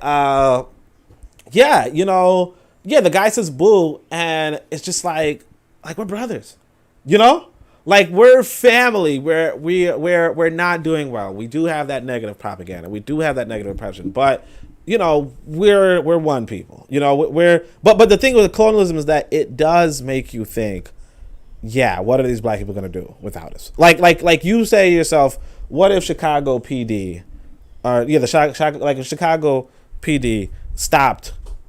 Like what is the impression most black people will have if Chicago PD said, okay, enough, we're not even watching this city anymore? Like the impression most of us have is that city will go under. Like that city will go under, that fundamentally the ego there, right? The physiology there, the biology there. Oh, some people think the biology. We don't think the biology, hopefully, right? And the actually, I shouldn't even say we don't think, because a lot of black people do. Like, especially if you go to those gifted programs, a lot of those black people did think there's something biologically wrong with black people. If not that, some black people, would claim. A lot of black people would claim to be mixed or something, or to highlight their mixture, or hey, I'm part Native American or something. They just wanted to be different on a biological level, So yeah, I think the colonialists they do want to export you and exploit you, but they realize that if they can convince you that you are suicidal and malevolent without them, right? That there's something wrong with you, that you're just not as good as them, that you need their government, that you need their direction, you need them policing you, right? Then they have you all the better, right?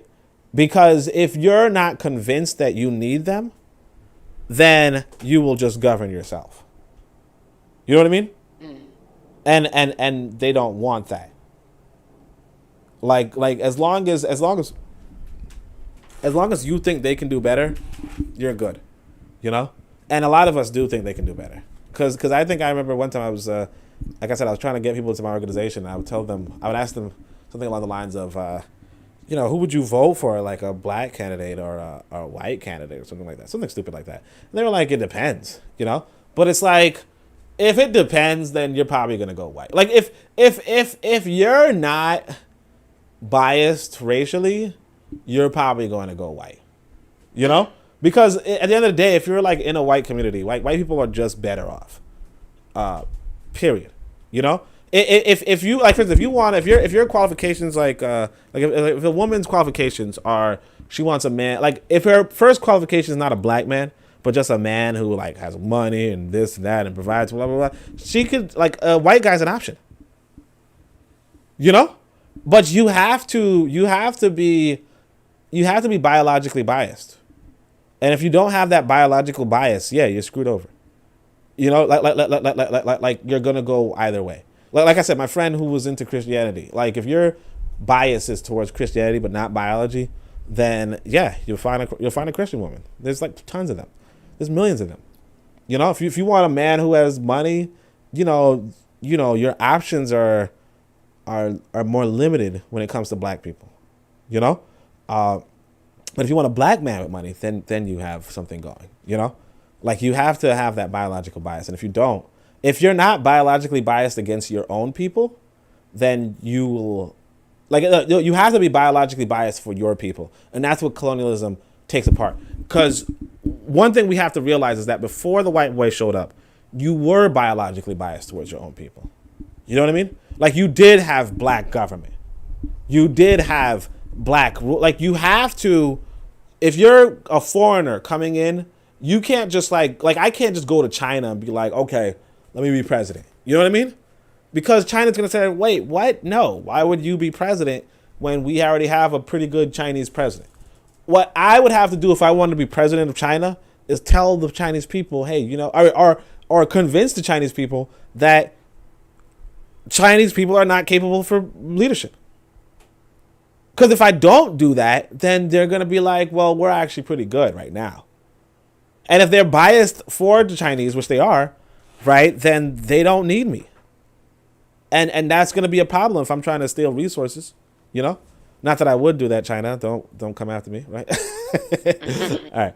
Anyway, I hope that was a decent response. Oh, snap. PC left. PC dipped. Right? That guy. All right. In this context, there's nothing extravagant about the demands of the colonized intellectual, simply a demand for a coherent program. The colonized intellectual who wants to put his struggle on a legitimate footing, who is intent on providing proof and accepts to bare himself in order to better display the history of his body, is fated to journey deep into the very bowels of his people. Nothing extravagant about the demands of the colonized intellectual, simply a demand for a coherent program. The colonized intellectual who wants to put his struggle on a legitimate footing, who is intent on providing proof and accepts to bare himself in order to better display the history of his body, is fated to journey deep into the very realms of his people. So he's going into his people, right? The journey into the depths of is not specifically national. The colonized intellectual who decides to combat the colonialist lies does so on a continental scale. See what I'm saying? So again, this is that Hotep thing. Not Hotep. I shouldn't say that. It's not a Durian. But it's that you're not looking at just your nation for the ability of your people, right? So you might be in Rwanda, right? But you as a colonized intellectual, you're saying to yourself, look, I want to get rid of these lies that the Wazungu was telling me, like these Belgian, right? I think it's Belgium or Germans are telling me, right? The Germans are saying that they're this great people, sure, but what about this great civilization that was built in East Africa? What about this great civilization that was built in North Africa? What about this great, you see what I'm saying? Like he's like, you combat the colonialist lies on a continental scale. The past is revered. The culture, which has been retrieved from the past to be displayed in all its splendors, is not his national culture. Colonialism, little troubles by nuances, has always claimed that the N-word was a savage, not an Angolan or a Nigerian, but a N-word. For colonialism, the vast continent was a den of savages, infested with superstition and fanaticism, destined to be despised, cursed by their God, a land of cannibals, a land of N-words. Colonialism's condemnation condemnation is continental in scale. Colonialism's claim that the pre-colonial period was akin to a darkness to the human soul refers to the entire continent of Africa. The colonized endeavor to rehabilitate himself and escape the sting of colonialism obey the same rules of logic. The colonized intellectual, steeped in Western culture and set on proving the existence of his own culture, never does so in the name of Angola or Dahomey. The culture proclaimed is African culture. When the black man who has never felt as much a Negro as he has under white domination decides to prove his culture and act in a cultivated person, mapped out, that history sets him along a very precise path that he is expected to demonstrate the existence of a Negro culture. So there you have Fanon, and this is actually pretty ironic because Fanon is like one of those socialists, right? And he's basically saying, look, actually look for an African culture. Look for a Negro culture. Look for, like, don't go by, oh, well, this is what the Angolans did with the Home Day. Look at it holistically. Look at your Yoruba tradition next to your Twi, next to your Luo, next to your Songhai, next to your, like, look, esteem your people as an African people in their totality, in their continentality, well, whatever. But not simply just as Angolan or Dahomey, right? And it is all too true that the major responsibility for this racialization of thought, or at least the way it is applied, lies with the Europeans who have never stopped placing white culture in opposition to the other non-cultures. So he's kind of giving credit to white people for this thing. A lot of people do articulate the same thing. They say Pan-Africanism or black nationalism kind of comes about through this European nationalism, in the sense that Europeans, come along, like Europeans, like you might have been a Yoruba nationalist at one point. You know what I'm saying? You were a Yoruba nationalist, not so much a black nationalist, right? But then the Europeans come along and they say, hey, you black people are all savages. And then now you counteract with, hey, look, even though I was once a Yoruba nationalist, I know the Yoruba are good, and I know, and the Yoruba are black, and I know that the Akan are good, and I know the Akan are black. And so then eventually you say, I know that black is good. And so that's where he would say, that's where that kind of thought comes from, as to say that the major responsibility, as to say that people are not looking at it that way. Because again, what happened in Europe, because I actually, when I was in college, I really decided to read about this, right? About the origins of racism or racial thought. And it was like this German author who was writing about it. And he was pointing out that, once upon a time you had, it was German culture and French culture and all that kind of stuff. And then white people kind of put them together. They said to themselves, hey, wait a second, Germany is doing well and France is doing well and England is doing well. And these are white cultures. And then, to really take it a little further, what happened was that, like what happened in Europe is that one of the European thinkers were saying, white purity produced the best thoughts, the best thinkers in European history, so they were saying it wasn't so much the metropolis or whatever, but like in the rural areas that Shakespeare and Blumenbach, no, not Blumenbach, Blumenbach's the author of this, but there's Goethe were created, and so if you were to pursue white purity, you could make for a better white race, but that was them combining. It might have been Blumenbach combining this sort of theory. Now, Blumenbach later on goes on to recant his statements, but the damage was already done, and white people already saw the use in promoting white solidarity and white culture. Blumenbach allegedly sees a black woman in the middle of like some European town, and he's like, "That's the most beautiful person on the planet," and he's the guy who's going around saying, white people are more beautiful than black people fundamentally. But then he sees this black woman and he's just like, whoa, forget it. Cross that. But the thing is that, of course, white people are like, oh, who cares if you recant it? Nobody cares. It's a good ass idea. But yeah, that's the context of white superiority and all that kind of stuff. According to this German author, who was really intent on learning about this. But yeah, white people kind of create this white culture, they created this white cultural narrative. And so in response, black people made this black cultural narrative. Although it's not necessarily the case, because again, Kemet, the land of Kemet stands for the black community, or Some people say the black land. Some people would think the black land would also mean it's very fertile and agricultural in a sense. But it really tends towards the community of blacks, you know, as to say that it was an amalgamation of black cultures. If you look at the fact that Kemet was separated into 42 nomes, and each nome, some people suspect, had a different language and a different culture, you know?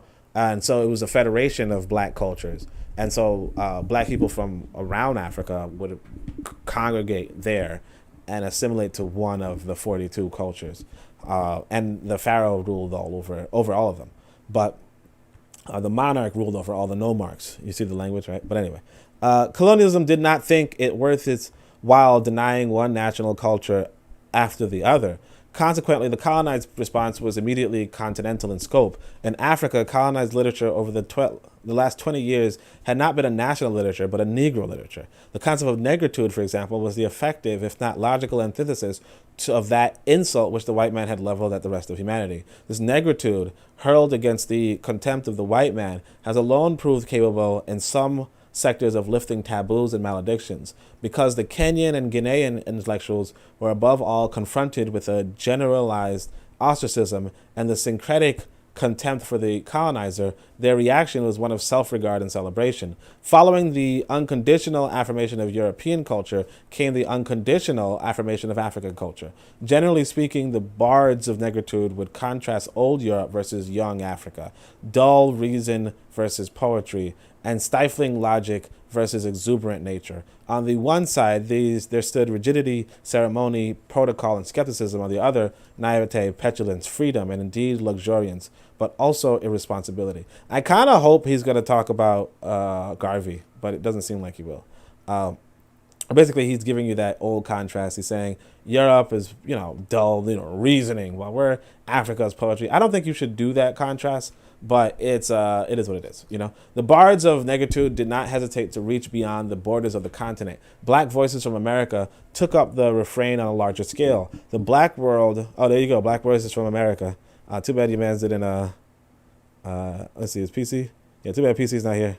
Fanon is giving some props to Black America, right? But anyway, the black voices from America took up the refrain on a large scale. The black world came into being, and Bosia from Ghana, Birago Diop from Senegal, Hampate Ba from Mali, and St. Clair Drake from Chicago were quick to claim common ties and identical lines of thoughts, right? So I actually don't know any of these people, which is pretty interesting. I don't know any of these people, but they were all promoting blackness.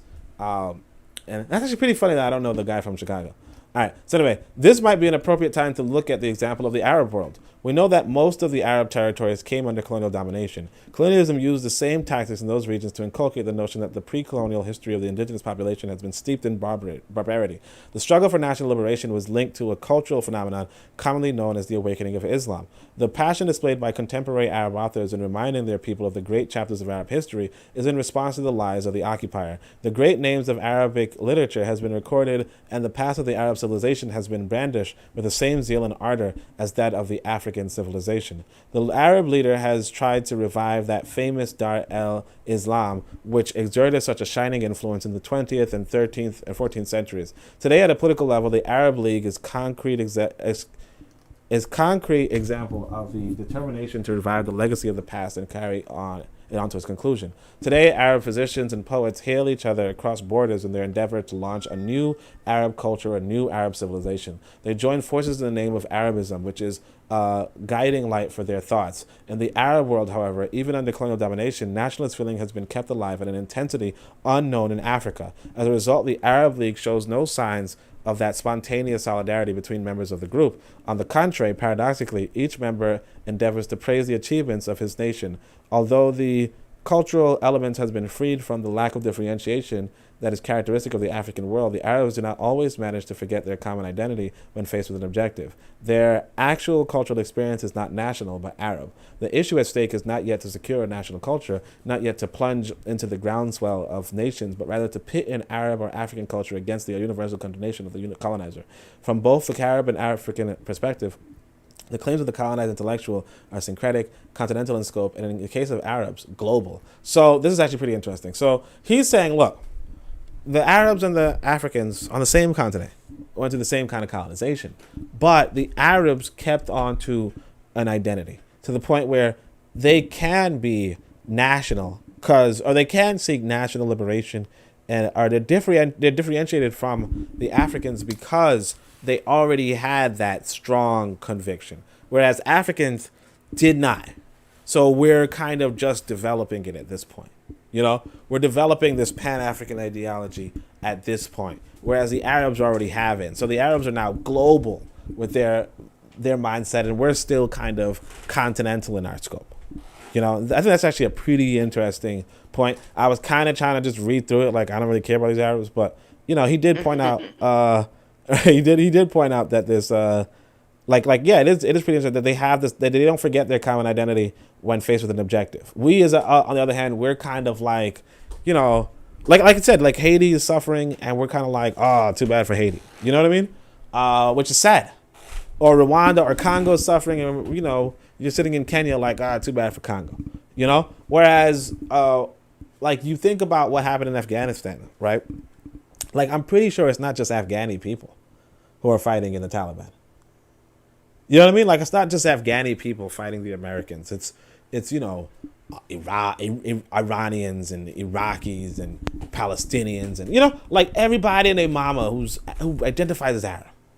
People as far as America, just identifying as Arab, just giving what they can to this conflict to win it for this group because, hey, you're our Arab brethren. That's what they're saying. That's not what I'm saying at all. But, that's what they're saying. Yeah.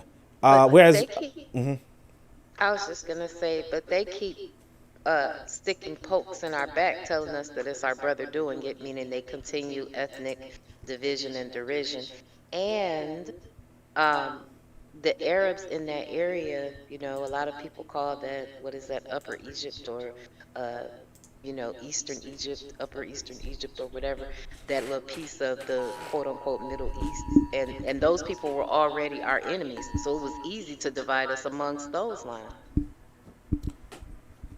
Yeah, they're gonna divide you. Of course, they have you. Yeah, I mean, it was easier, but that's the reason. I think the reason he's saying too is the reason why it's easier because we never had that common identity. Right. You were Yoruba, but you were not African. You didn't identify as African. And to this day, that's how we are in Africa to this day. We're kind of like I actually just even to this day, all of us, we all kind of identify with our nation, if not our nation, our ethnic group. But it's very rare that we identify as Africans. It's very rare. Like, we all know we're black. We all could see that, but we don't really identify with other black people. Like we don't feel impacted by the destruction of Haiti. Like, that earthquake in Haiti does not impact us really. If we're not in Haiti. There are people who, like the people who descend from Haitians, the people who are identify as Haitians, they do feel that. Like, either they're not on Haiti or in Haiti, they do feel like, oh, geez, I wish I could do something. They have this yearning. We don't. If we're not, and that's different. Now again, Afghanistan is invaded. The person in Iran is like they feel that. They feel that. And in the same way that and that's something that we don't have yet. Everything going on in Africa right now, we don't feel it. We don't feel it. Like even this Chicago stuff, we don't feel it. If you're not in Chicago, you don't feel it. You're just kind of like, yeah, I'm okay, that sucks to be in Chicago. But these are African people suffering in Chicago, dying in Chicago, killing each other in Chicago. And it's just like, whatever. Like, we're not really gonna, like, the water thing that happened in Flint, Michigan. Like, nobody. Like, I mean, I think you said you were in Michigan at one point. So maybe you feel it. Maybe you feel like, yeah, like maybe that was something that really meant something to you. But I'll tell you, It like, does. exactly. But for me, it was like, okay, well, it sucks. You know, that's Right. what it Like, is. sucks to be you. That's what I'm like. I mean, it's harsh, but like we have to be realistic that our people do not have that real sense of deep connection with our people unless we're like local to them, you know. And even then, it's like, well, for me, I'm kind of like out of this world, to be honest. I'm kind of aloof, so I don't really like. I'm quite lacking in the emotional department, so you know it is what it is for me. Like I'm just a little unusual, you know. I'll tell you guys. I was at my grandmother's funeral and I didn't cry. I was just like, okay, you know. That's my Well, I grandmother. think You know? I also think that a big part of that is the fact that we, the people in America, there's a mindset you have to have here. Okay. So if you're African American and you were born here, and even though you tried to establish and keep those family connections, everything and every tool of this society has decided to break that. And if you immigrate here, okay, you had to say goodbye to everything you had ever known to create yourself an identity to try to establish whatever you're going to establish here. So the experience for the African coming to this place, unlike other places, you there's a destruction of the African that happens when you decide to enter this place and this space. And as an African American, it's even more hurtful because I didn't choose to be here. Yeah. No, I mean, and you know, I entirely agree with you. You know, I want to say this, like, because my mother, she kept up, you know, the contact with with Jamaica, I guess, right? I don't, like, I couldn't even point out a relative. Like, one time I was talking to this woman and we were vibing and she was from Jamaica and I was just like, I don't even know if she's my relative, so I'm just going to cut this off. You know what I mean? Like, I legit don't even know. Like, you just don't know if, I mean, I don't think she was. It was just kind of weird that we were vibing, you know? I mean, I guess you could vibe with people, but, you know, like, you kind of just, like, gotta, like, be cautious because you really don't know your family, right? But either way, I mean, we didn't do anything. We were just talking on the phone, all right? Before anybody looks at me like I'm some kind of whatever. But the thing is that, you know, yeah, like me, as my experience is that, you know, yeah, I don't even, like, I don't know my aunts or uncles, with the exception of, like, those that on my father's side. But on my mother's side, I don't know any of them, you know?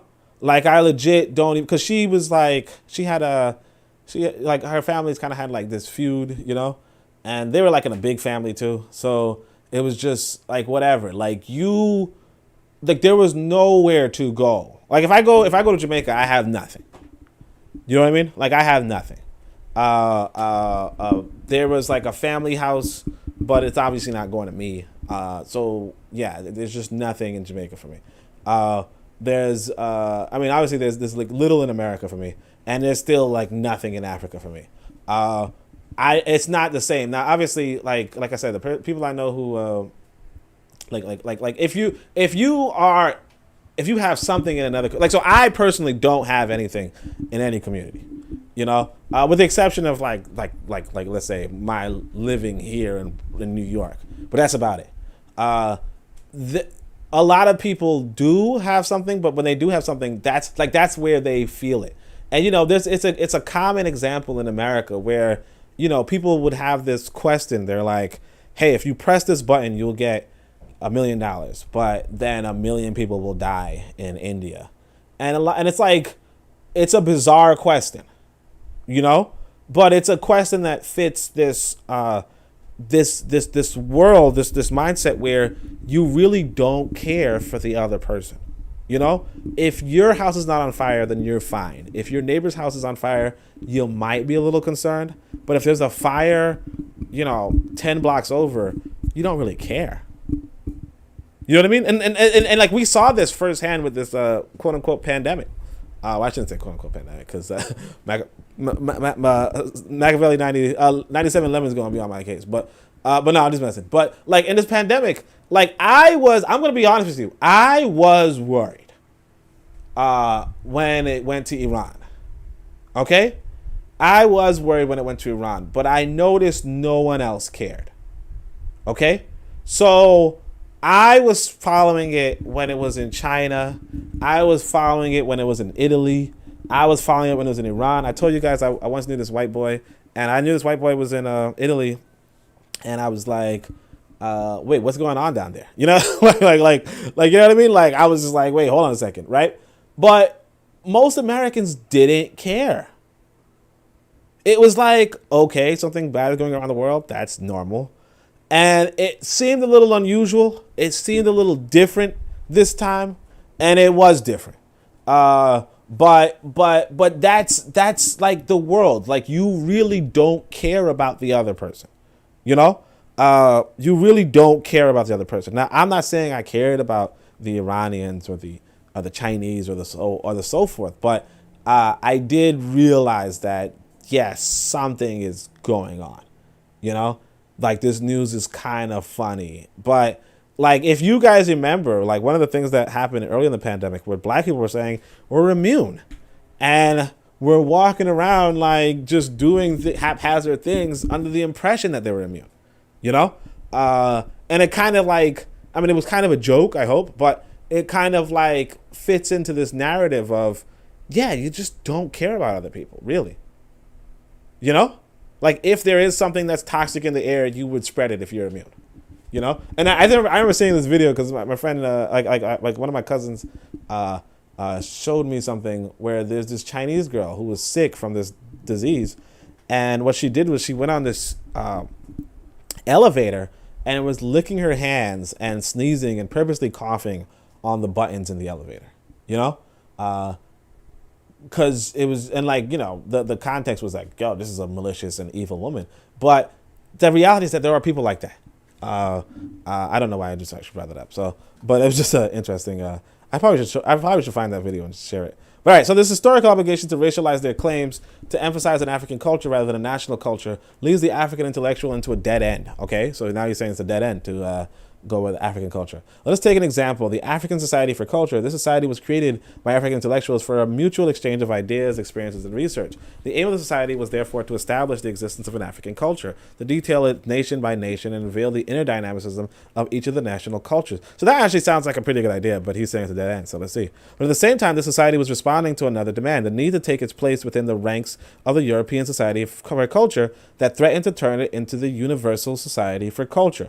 So he's like, this African culture wanted to be a part of the European Society for Culture and make it into a universal society for culture. So at the root of this decision, there was therefore the preoccupation with taking its place on an equal footing in a universal arena, armed with a culture sprung from the very bowels of the African continent. Very quickly, however, the society proved incapable of handling these assignments, and members' behaviors was reduced to window dressing operations, such as proving to the Europeans that an African culture did exist, and pitting themselves against the narcissism and ostentation of the Europeans. We have demonstrated that such an attitude was normal and drew its legitimacy from the lie propagated by the European intellectuals. But the aims of the society were to deteriorate seriously once the concept of negritude had been elaborated. The African Society for Culture was to become the cultural society for the black world and was forced to include the black diaspora, the dozens of millions of blacks throughout the Americas. Okay, so what's wrong with that? So let's actually see that. So just to clarify, just to make it a little clearer. So it was no longer the Society for African Culture, right? And that is looking at each African nation by nation and seeing what the inner dynamicism of with that culture. Instead, it became the Cultural Society for the Black World and included the black diaspora, which, again, which is interesting. All right, here's one of the things I could say off jump. He might articulate this, but I'll say it off jump. If you're looking for pre-colonial cultures of the African nations, then you would not include the cultures of the diaspora, because they are not, the diaspora is not a pre-colonial phenomena, with the exception of, you know, those older ancient civilizations, if you believe that, or if you don't, whether you believe that or not, right? But like Jamaica is not a pre-colonial black culture, right? Haiti is not a pre-colonial black culture. These are post-colonial black cultures, right? And same as America. You know, Chicago is not, like, we're not All right, so the blacks who lived in the United States, Central, and Latin America, in fact, needed a cultural matrix to cling to. The problem they were faced with was that not basically any different from that of the Africans. The whites in America had not behaved any differently to them than the white colonizers had to the Africans. We have seen how the whites were used to putting all Negroes in the same basket. During the first Congress of the African Society for Culture in Paris, right? Okay.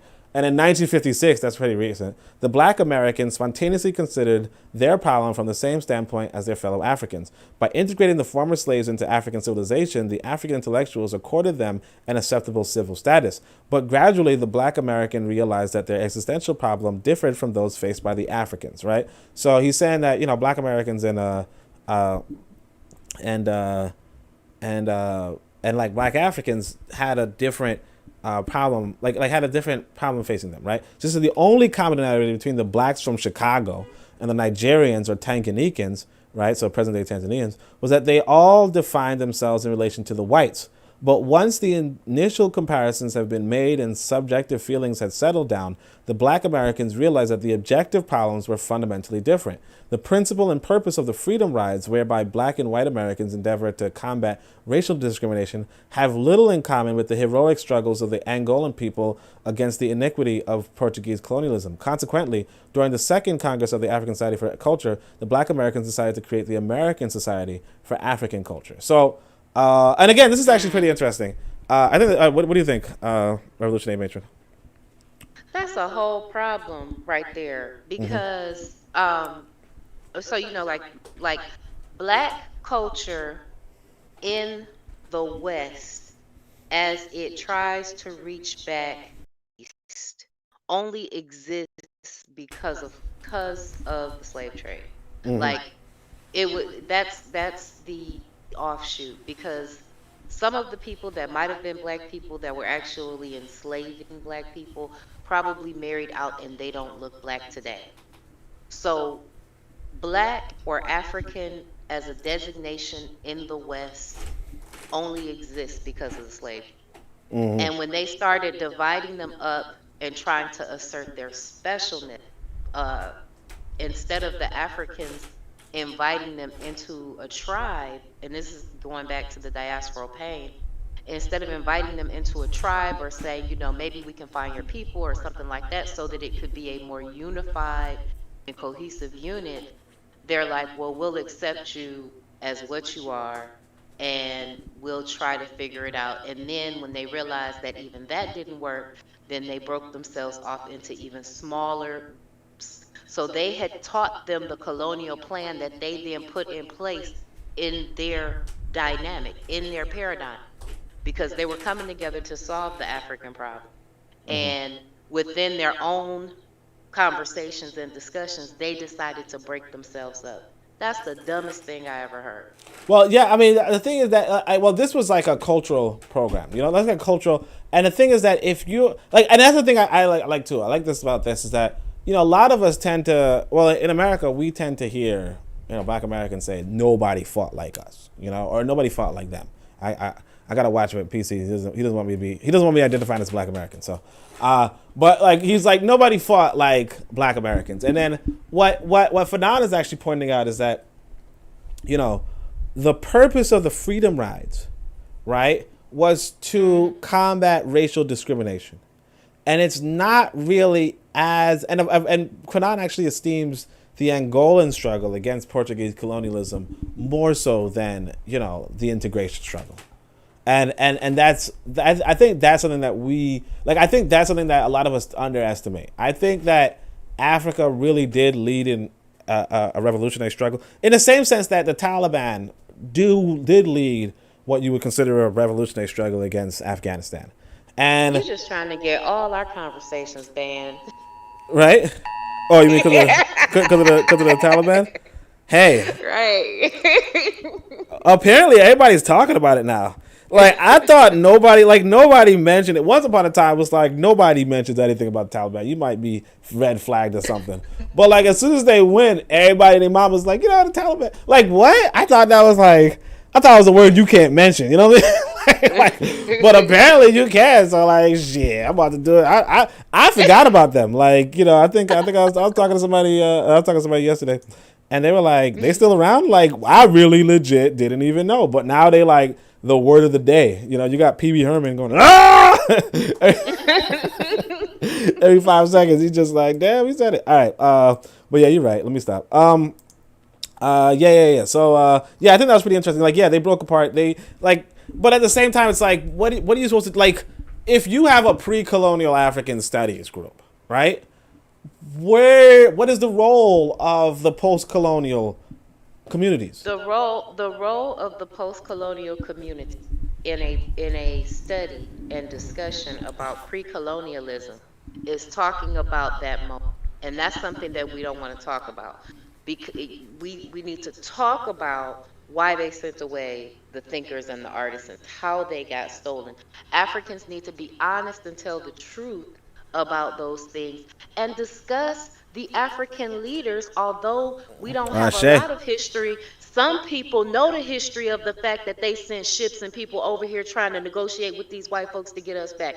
Some people know that some of us got sold down the river for a religion and for some Islamic ideologies because the money was more powerful than the brotherhood that they had with their African brothers and sisters. Somebody know the story.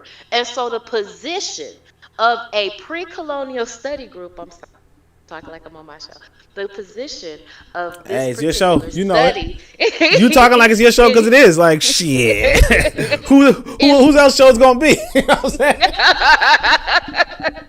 The position of this study and the purpose when we come together in this way is to tell the truth. It's going to be painful.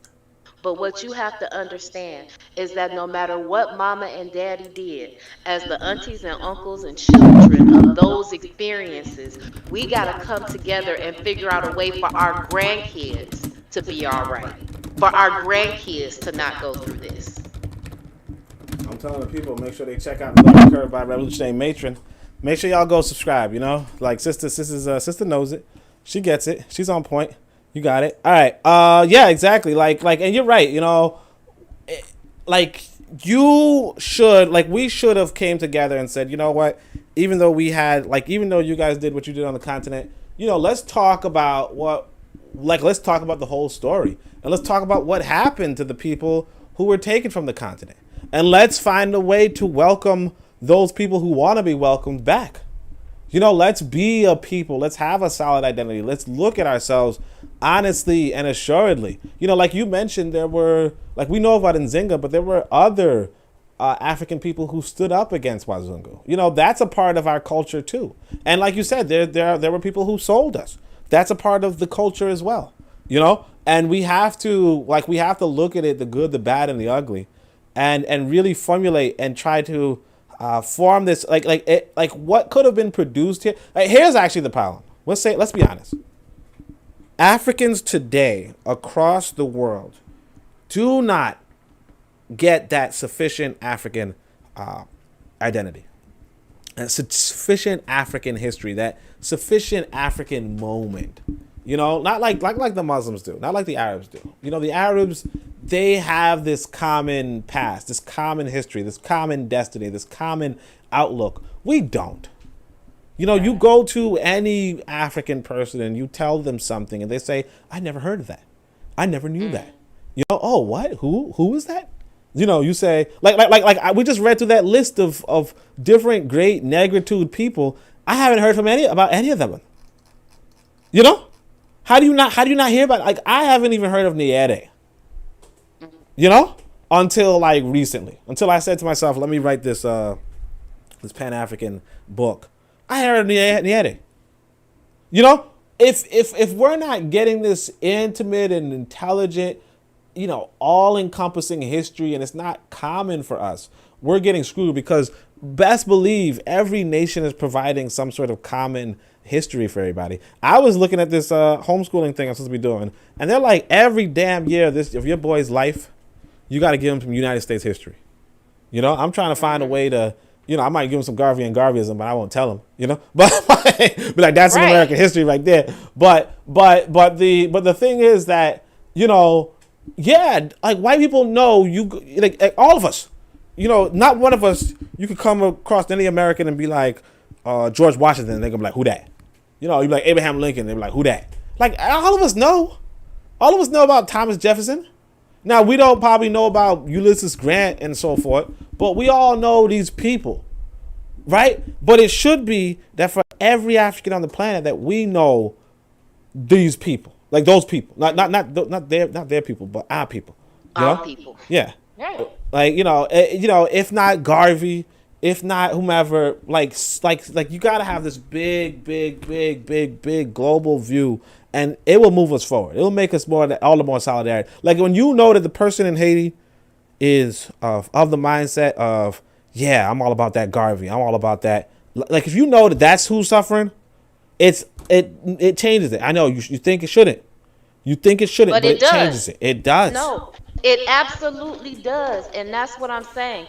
Because we don't share our mythologies. We don't write our story in a way that makes sense, that we are all a part of this. Okay? And that we all adapted to our interactions in different ways because we knew that we needed to somehow survive. Okay? I'll say it this way. I want to say it this way. If you go to a Muslim, no, you go to an Arab and you, what? You understand? He understands that it's not just an Arab, but the fact that that person's a Muslim, that person has that mindset, that mentality, that he's going to come to that person's defense. Like, you got to know what the consciousness of the other person is. Right? You got to know the consciousness. And if the consciousness, and that's why we have to work on that. I'm sorry to cut you off, though. You could continue what you were saying, please. Oh, no, you all right, brother. Like, that's what it is. That's what it is. That is exactly where I was going. We have to get to the point we are telling the story from a global, universal perspective, because what you have to do to survive your environment versus how you are reconciled to your origins are different things.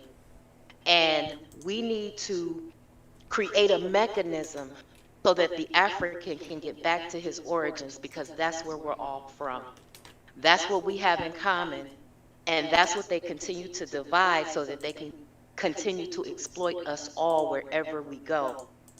And until we get that in our heads and take it into our hearts, we're not going to be able to act. Yeah, Ashe.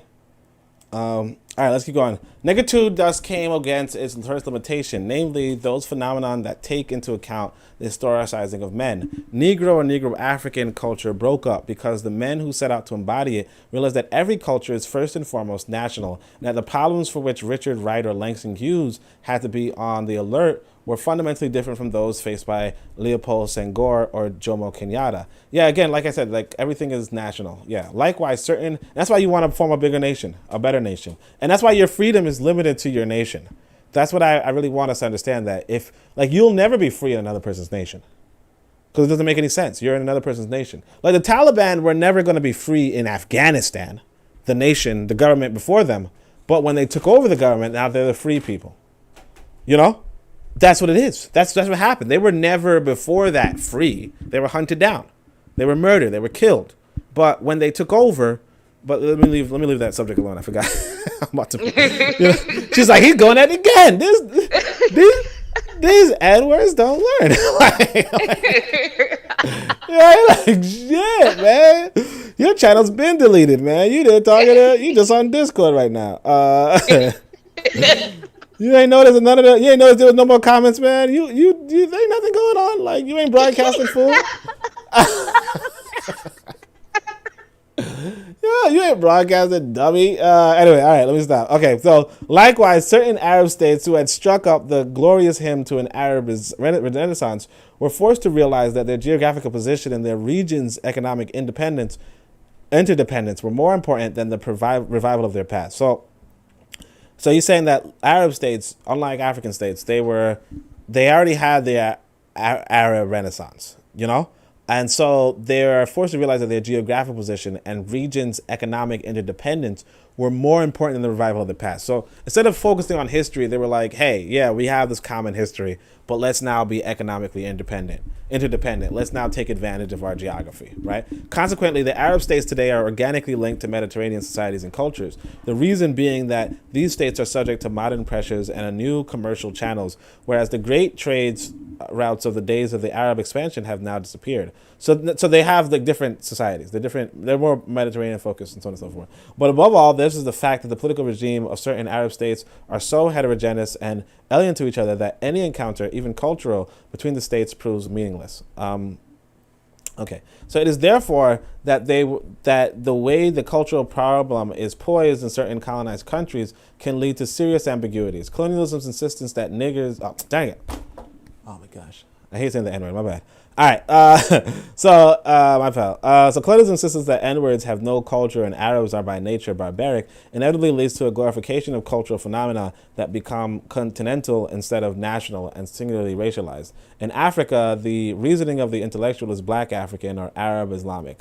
And it is not specifically national. Culture is increasingly cut off from reality. It finds safe haven in the refuge of smoldering emotion. It's a difficulty cutting a straightforward path that would nevertheless be the one would likely to endow it with productiveness, homogeneity, and substance. So he's saying that there's a limitation to this this cultural view in the sense of that it's mostly emotional and it's difficult to cut a straightforward path. Like, again, you want to focus on Africans having a economic interdependence, and not so much saying, hey, we had a nice past, like we did well once upon a time. So though historically limited, the fact remains that the actions of the colonized intellectual do much to support and justify the actions of the politicians.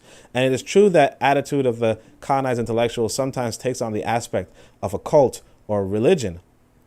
But under closer analysis, it clearly reflects he is only too aware that he is running the risk of severing the last remaining ties with his people. This stated belief in the existence of a national culture is in fact a burning, desperate return to anything. In order to secure his salvation, in order to escape the supremacy of white culture, the colonized intellectual feels the need to return to his unknown roots and lose himself, come what may, among his barbaric people. Because, I don't know why he says barbaric people, but okay. Because he feels he is becoming alienated, in other words, the living focus of contradiction, which risks becoming insurmountable, the colonized intellectual wrenches himself from the quagmire which threatens to suck him down, and determined to believe what he finds, he accepts and ratifies it with his heart and soul. He finds himself bound to answer for everything and for everyone, and he not only becomes an advocate, he accepts being included with the others, and henceforth he can afford to laugh at his past cowardice. So, again, he's saying that the colonized intellectual will go back into the past and just kind of like hang there, just be there, It's kind of like how we, if you guys saw me yesterday, if you guys saw that video of me, we just put on some pattern from Africa, we just obviously I didn't do it fully, but that's what we do. We're just like trying to embrace our past to not necessarily embrace our present, and it could divorce us from the people that are in the present, or even divorce us from the future. And that's something that's another risk that we have to avoid. So this painful and harrowing wrench is, however, a necessity. Otherwise, we will be faced with extremely serious psychoaffective mutilations. Individuals without an anchorage, without borders, colorless, stateless, rootless, a body of angels. And it will come as no surprise to hear some colonized intellectual state speaking as a Senegalese and a Frenchman, or speaking as an Algerian and a Frenchman, stumbling over the need to assume two nationalities, right? Speaking as an African American. You see what I'm saying? And that's what we do today. Stumbling on the need to assume two nationalities, two determinations, the intellectual who is Arab and French, or Nigerian and English, if he wants to be sincere with himself, chooses the negation of one and of these two determinations. Usually unwilling or unable to choose, these intellectuals collect all the historical determinations which have conditioned them and place themselves in a thoroughly universal perspective. And that's something, so again, that's page 156, so that's where we're supposed to end. But that is actually a pretty impressive point. I have in my book, in the Pro-Black Perspective, Pro-Black Compendium, I have a quote from me, right, along the lines of, if a person is American and they are African, then what will they do when America goes to war with Africa? Whose side will they be on? And time and time again, the quote unquote African Americans on the side of the America, and it makes a lot more sense for them to be a side of America because America is their nation. America is our nation in the sense that, and like my nation as well, in the sense that if I need to go to China, I have to ask America if I can. I can't ask any country in Africa whether I can go to China. If I want to go to any country in Africa, in fact, I have to ask America, and then America will tell that other country, yeah, he's good to go. You know what I mean? That's what the passports are. You know what I mean? That's what passport applications are. That's what visa applications are. That's you coming to this other person as a citizen of this other country. They are passports. Basically, once upon a time in America, if you guys remember, an African couldn't walk around without having a pass. That's like, you don't have to have a pass to walk around, although New York City is about to change that, right? Anyway, sure. But you don't have to have a pass to walk around. However, in order to go to another country, you do, and that's what a passport is. So that's what it is. But yeah, that's actually the subject. I think that African American thing. But like this is the thing that we have today: the Arab and French, or Nigerian and English, or speaking the Senegalese and a French man. Like I tell you that a lot of us have this impression of being two things, or even being something that we're not. Like we are citizens of this nation, but we're a population in this nation. We are citizens in the sense of they allow us, we have to seek permission to do whatever we want in this country. Like they own us pretty much, we're like their property or their asset. Some people will say when they compare states to corporations. That's what it is though. We are not free in a sense. Like we can do things that they can do, sure, but only with limits. Within strict limits. With their permission. You Correct. Can't drive like you could drive on the street without a license if you wanted to. You get caught and but you can do it if you so choose. But again, the fact that you need a license to fish, you need a license to practice medicine, you need a license to do this, you need a degree to do that, or this, so forth. The fact that you need that stuff, the degree is all right, you could say is all right, but the fact that you need a license to do all this stuff tells you that, they decide what you do. Because even after you get the quote unquote degree, they still have to grant you a license, and they have the right to revoke that license at any time as well. If you're not doing what they want you to do. So if you have this medical knowledge, you go through the medical school, you have this medical knowledge, and you say to yourself, look, I'm not going to advocate this medical solution that you have, right? Then they say, okay, we're taking away your medical license. And like once upon a time, that was like, you're not going to give pharmaceuticals, you'll probably give natural, remedies and so on and so forth. They say, okay, we'll take away your medical license. We don't care if you have this knowledge. We don't care about what you've learned. If you're not following the pharmaceutical company, then we don't have any use for you. You no longer have permission to do any of this stuff. And if you do this without a medical license, we will put you in prison. That's it. And not we'll put you in prison if you mess up. We'll put you in prison if you try it. If you could drive without a license, not hit anything, sure. If somehow somebody finds out you don't have a license, they will put you in prison. That's it. Oh, you drive without a license? Okay. Not to say that you always need a license, but you get what I'm saying. Right. But all right, fam. I think that was the whole this. Oh, I see. Kofi says we need institutions to teach our story, or else nothing will change. Exactly. That's what we have to do. We have to be building these institutions. And I like to think that without building institutions, I can give you guys books. So you guys know I got these books. Bitter Medicine Podcast says they choose imperialism. Yeah, a lot of people would choose imperialism. Oh, yeah. I think this was during the African American. Yeah. But again, like. That was a Twitter conversation right there. Mm-hmm. That was a whole Twitter conversation where they said that it makes more sense for them Oh yeah, to yeah, yeah. join with the imperialists than it does for them to fight for Africa. Yeah, yeah. And I mean, that's why, like I said, Fanon says, like, or not just Fanon, but I've said it too, or everybody who's paying attention is saying, it is really about what your nation is, because here's the thing is that when you build this nation, you're gonna realize that America's still gonna be opposed to that nation, and America's going to send Black Americans to subjugate you.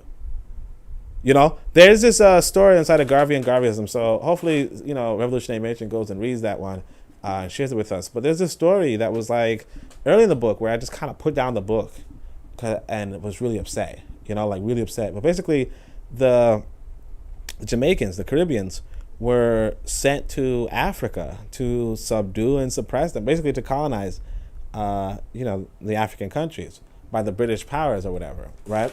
And the African soldiers saw the Jamaicans and the Cubans or whomever, and they saw them and they were like, and they put down their weapons and they were like, oh, our brothers came back. Our people came back. And it was just sad because it's like really, they should have killed them.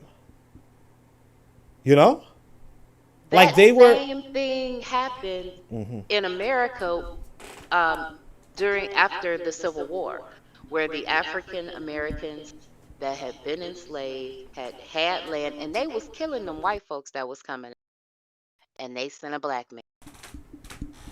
Yeah, exactly. Yeah, that's what it is. It's like like you don't, like, again, you have to go by your nation, because if somebody's invading it and like you don't know what their agenda is, but like, not to say that you kill any invader or you kill any foreigner, no, but like clearly these Africans were being used by these Europeans, and like, yes, they were your biological brothers, your biological sisters, your biological cousins, and so on and so forth, but like, you put down your weapon, you said, no, I'm not going to kill my brethren, and now your country is messed up. Wazungu is dirty, and this is the thing I want you guys to understand. This is like an old tactic, in early Islamic history or whatever. The Arabs take over North Africa or Eastern Africa, Egypt and so on and so forth, and then they kind of like fight the Africans in East Africa, and they're losing, but they essentially draw a tie or a deal, and the deal goes that they will trade like salt and all that kind of stuff for people. And now the Africans don't want to trade people, but they, when you lose a war, you have to like go towards the demands. So they kind of like trade like weak and infantile people or whatever. But the point is that the Arabs have a game.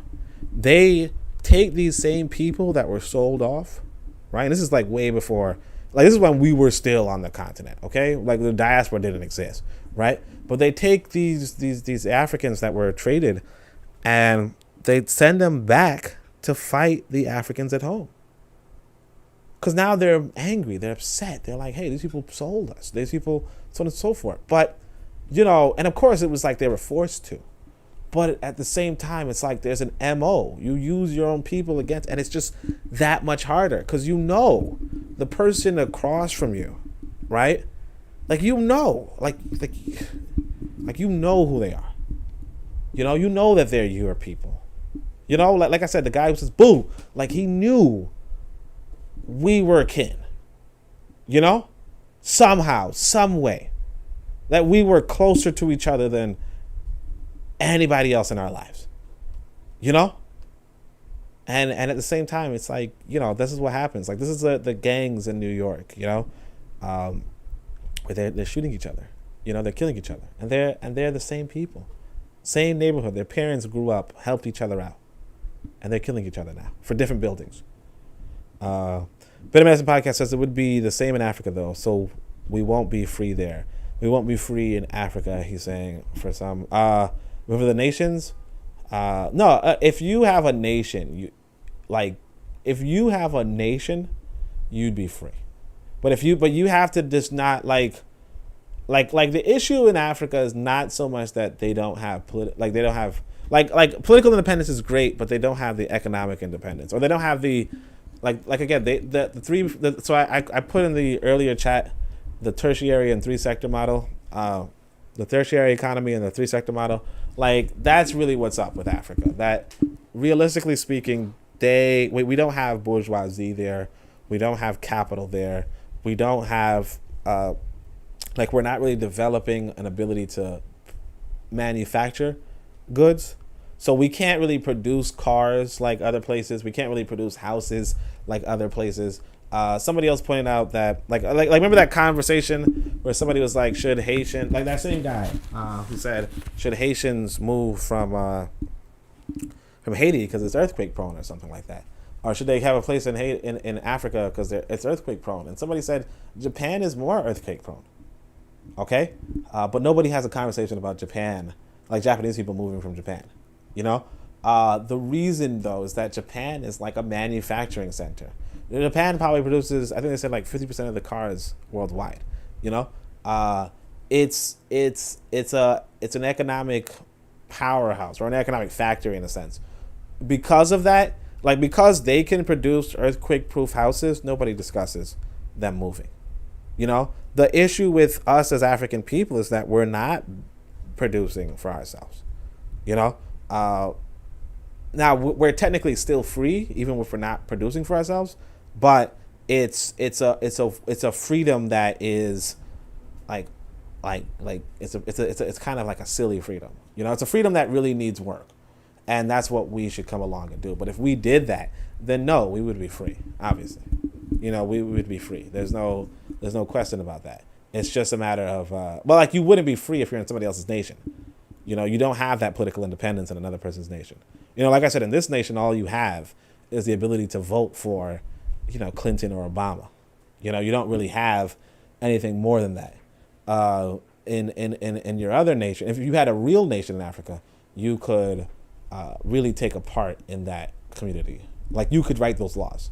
You know, I think this brother was saying back in the UAM, this is like obviously 20 years ago, but he was like, black people aren't even writing the laws in America. You know? Like at best, their vote, like the black politicians or the Black Caucus and all that kind of stuff, they just vote on the laws, but they're not writing any of them. You know, like the one exception being Adam Clayton Powell Jr. And I don't think he wrote any laws. I think he just amended some laws. But for the most part, they just put stuff in front of black folk, and black folk vote for it or vote against it. That's no way to live. Now, if you're in your own nation back in Africa or whatever, then you would, like those laws that you have would be your laws. And that's like the big difference. But other than that, appreciate the fam for the questions. And thank you so much for joining. For those of you who haven't checked out the Garvey speech, make sure you check it out. Other than that, obviously check out the other programs on KWZ Radio, including the Revolutionary Matron, who blessed me with her presence today. Bitter Medicine Podcast, of course, and the Harsh Reality Podcast. Until next time, Shem Hotep. Woo, okay.